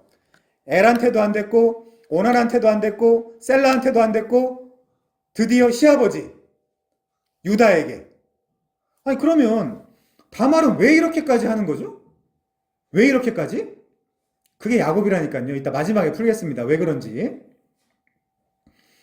그런데 다말이 유다로 말미암아 임신한 그때까지도 유다는 다말을 알아보지 못해요. 그저 여체에나 관심이 있었던 것입니다. 이후 관계가 끝나고 다말은 잽싸게 창녀의 옷을 벗고 과부의 옷으로 갈아입어요. 자, 유다는 담보물이 중요한지라, 왜냐하면 그 담보물에 자기 자신이라는 증표가 있거든요. 그거 들키면 어떻게 해? 다른 사람들한테 개망신이죠. 그래서 화대인 염소 새끼를 주고 담보물을 찾아오려고 합니다. 그런데 아무리 찾아도 창녀가 보이질 않아요. 그래서 겁나죠. 아, 이거 내 담보물 도장 같은 데는 사실 도장이 뭡니까? 거기 이름이 쓰여 있잖아요. 찍어보면 이름이 써 있지 않겠습니까? 그런데 부끄러움이라는 건 알아가지고 염소 새끼도 주고 그 담보물도 다 가져라 라고 포기한 채 자신의 부끄러운 음행을 잊어버리고자 합니다. 자, 창세기 38장 24절부터 30절까지 볼게요. 여기도 제가 요약을 해드리겠습니다. 자, 이제 석 달이 지나요. 어쩌다가 사람들이 다말이 임신한 것을 알게 됩니다.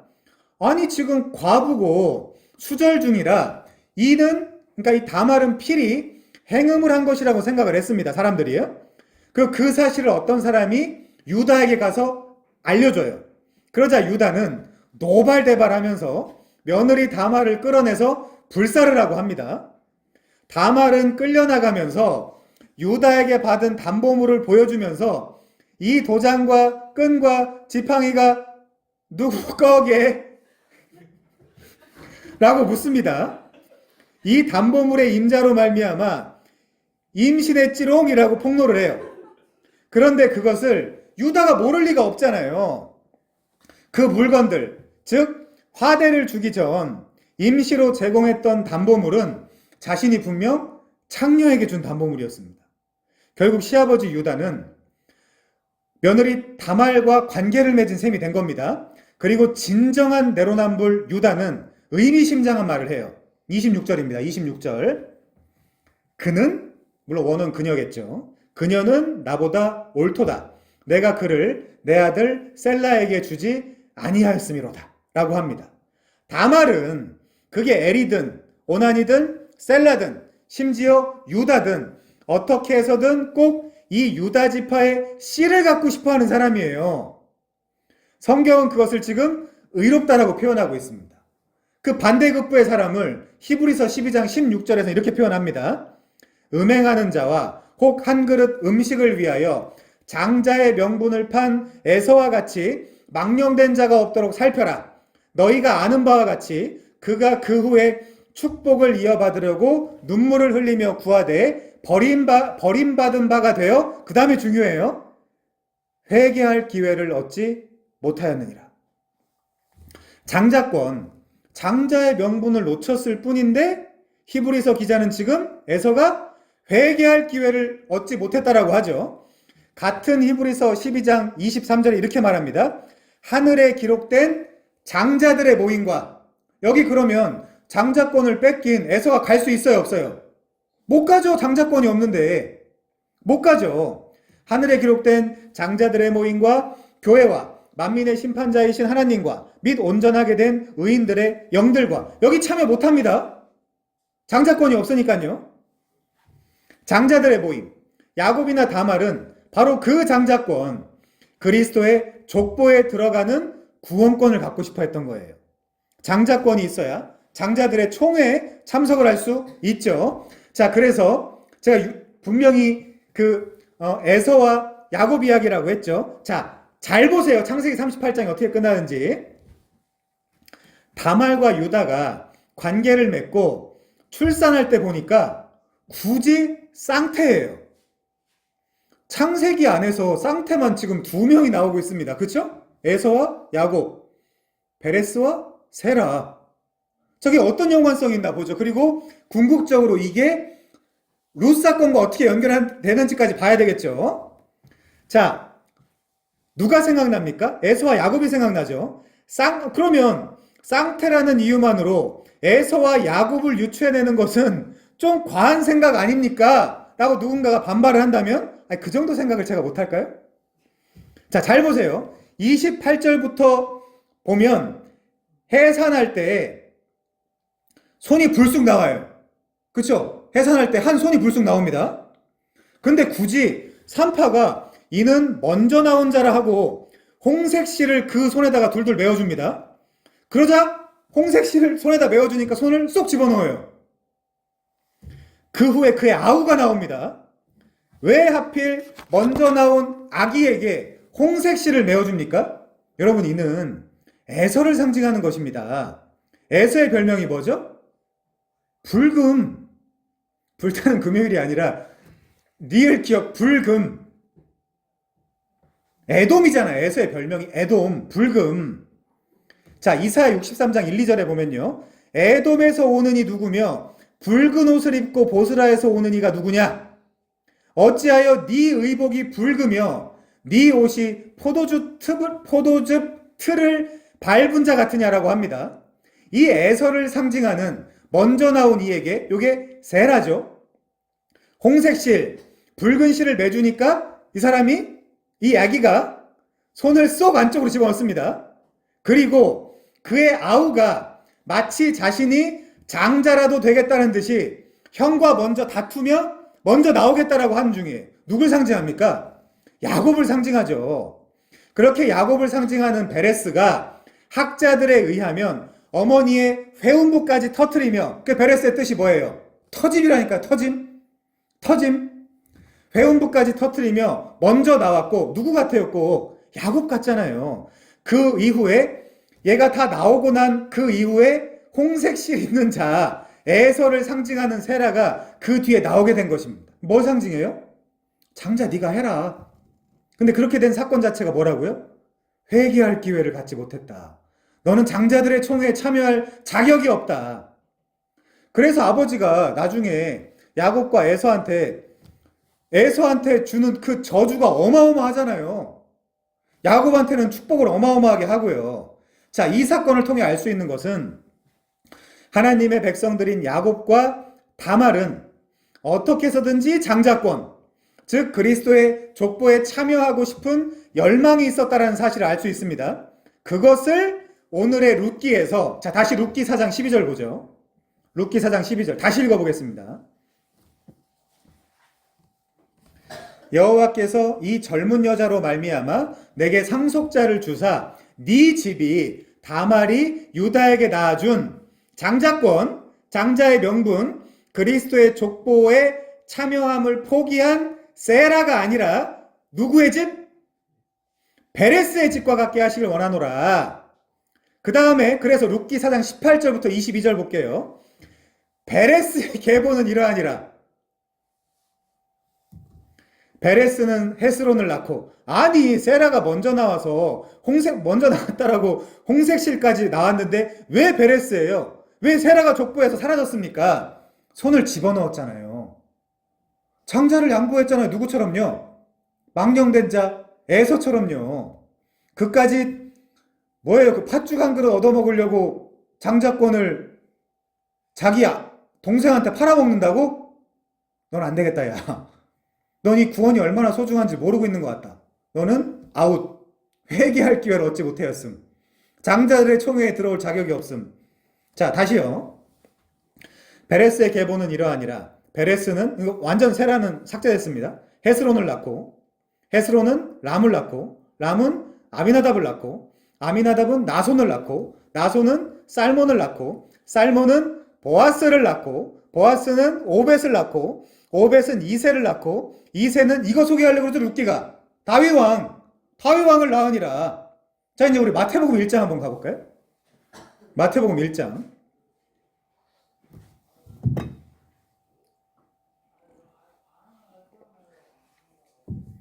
자, 마태복음 1장입니다.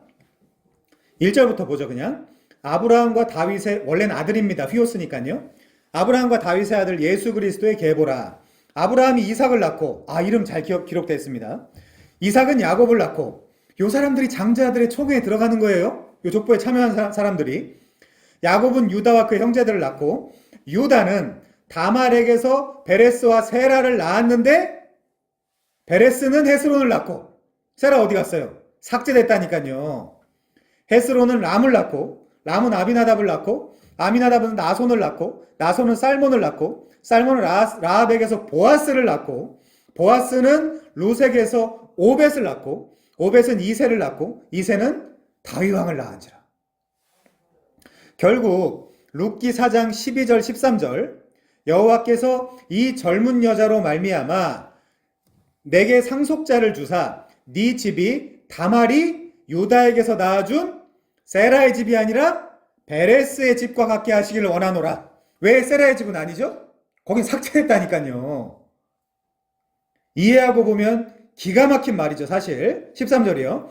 이에 보아스가 룻을 맞이하여 아내로 삼고 그에게 들어갔더니 여호와께서 그에게 임신하게 하심으로, 이것도 여호와께서 그에게 임신하게 한 겁니다. 지금 우리가 일관되게 보고 있죠. 그가 아들을 낳은지라. 여인들이 나오미에게 이르되 찬송할지로다. 여호와께서 오늘 내게 기업 물을 자가 없게 하지 아니하셨도다. 이 기업 물을 자가 누가복음 1장 68절에는 속량이라는 단어를 쓰였다고 했어요. 이 아이의 이름이 이스라엘 중에서 유명하게 되기를 원하노라. 이는 내 생명의 회복자이며 내 노년의 봉양자라. 곧 너를 사랑하며 일곱 아들보다 귀한 네 며느리가 낳은 자도라. 자로다. 하니라. 나오미가 아기를 받아 품에 품고 그의 양육자가 되니 그 이웃 여인들이 그에게 이름을 지어주되 나오미에게 아이가 태어났다. 이거 아이를 뺏는 거잖아요. 그래서 공짜로 낳은 아이예요. 나오미 입장에서는. 어떻게 해요? 배란, 수정, 착상, 사라처럼, 마리아처럼 배란, 수정, 착상을 할 수 없는 나오미에게 룻이 대신해서 아들을 안겨준 겁니다. 이게 복음이에요. 그의 이름을 오벳이라 하였는데 그는 다윗의 아버지인 이새의 아버지였더라. 자, 룻은 결국 마치 다말처럼 이 망해가고 사라져가는 가문을 살린 돕는 배필이었습니다. 돕는 배필. 그것을 너를 사랑해서 그랬다라고 표현을 합니다. 다말이나 룻은 미천한 작은 여인에 불과했지만 이 사람들이 없었다면 그리스도의 족보는 결코 이어지지 못했을 것입니다. 네덜란드에서 주먹으로 제 방에 구멍을 막아 나라를 구한 소년의 이야기가 유명합니다. 물론 그것은 사실이 아니고 19세기 미국의 동화작가 다찌의 소설 한스 브링커에 등장하는 우화에 불과합니다. 그럼에도 룻이나 다말, 라합 같은 사람들은 무너져 내리고 있는 그리스도의 족보를 완성하기 위해 씨를 보존한 돕는 배필들이었어요. 우리가 무슨 신약시대에 이 씨를 보존하겠습니까마는 우리는 이제 이 그리스도를 전하는 것으로 아직 끝나지 않은 이 구원의 이름을 선포해야 됩니다.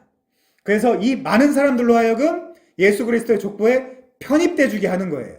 그게 장자의 모임에 참여하게 하는 거죠. 그렇게 다말은 시아버지 유다를 붙쫓았습니다. 그리고 룻은 시어머니 나오미를 붙쫓았습니다. 솔직한 말로 둘 다 좋아서 그렇겠습니까? 좋아서? 다말이? 룻이 좋아서? 다말이 좋아서 시아버지와 자고 룻이 좋아서 어머니의 고향 모압을 떠나 시어머니 수발 들러 물 설고 낯선 베들레헴에 와서 이삭 죽기나 하고 있겠습니까? 아니잖아요. 그들은 하나님의 은혜에 의해서 언약을 붙여친 것이고 장자권을 붙여친 것이며 구원을 붙여친 것입니다. 제가 가끔 말씀드리지만 내가 다른 것은 몰라도 하나님을 최고로 사랑하겠다. 하나님 알아가는 데 있어서는 1등이 되겠다. 그 정도 거룩한 욕심이 없이 뭐 대충 교회 다니면서 구원이나 받으면 되는 거 아니야? 뭐 적당한 건강한 교회나 찾아다니면서 다니는 거 아니야? 라는 사람들과는 솔직히 별로 상종하고 싶지 않습니다. 그럴 시간도 없고요. 여유도 없습니다. 그래서 바울도 고린도전서를 끝맺으면서 고린도전서 16장 22절에서 이런 말을 남깁니다. 무서운 말이죠. 만일 누구든지 주를 사랑하지 아니하면 저주를 받을지어다 라고 말합니다. 야곱처럼, 다말처럼, 오늘의 룻처럼 나오미는 그냥 수혜자예요. 이 언약과 구원을 소중히 하는 에아드 되기를 바랍니다. 이들처럼 진짜 본질적인 문제에는 그 누구와도 그 무엇과도 타협하지 않겠다라는 각오로 살게 되는 여러분이기를 바랍니다. 우리 함께 찬송하고 기도하겠습니다.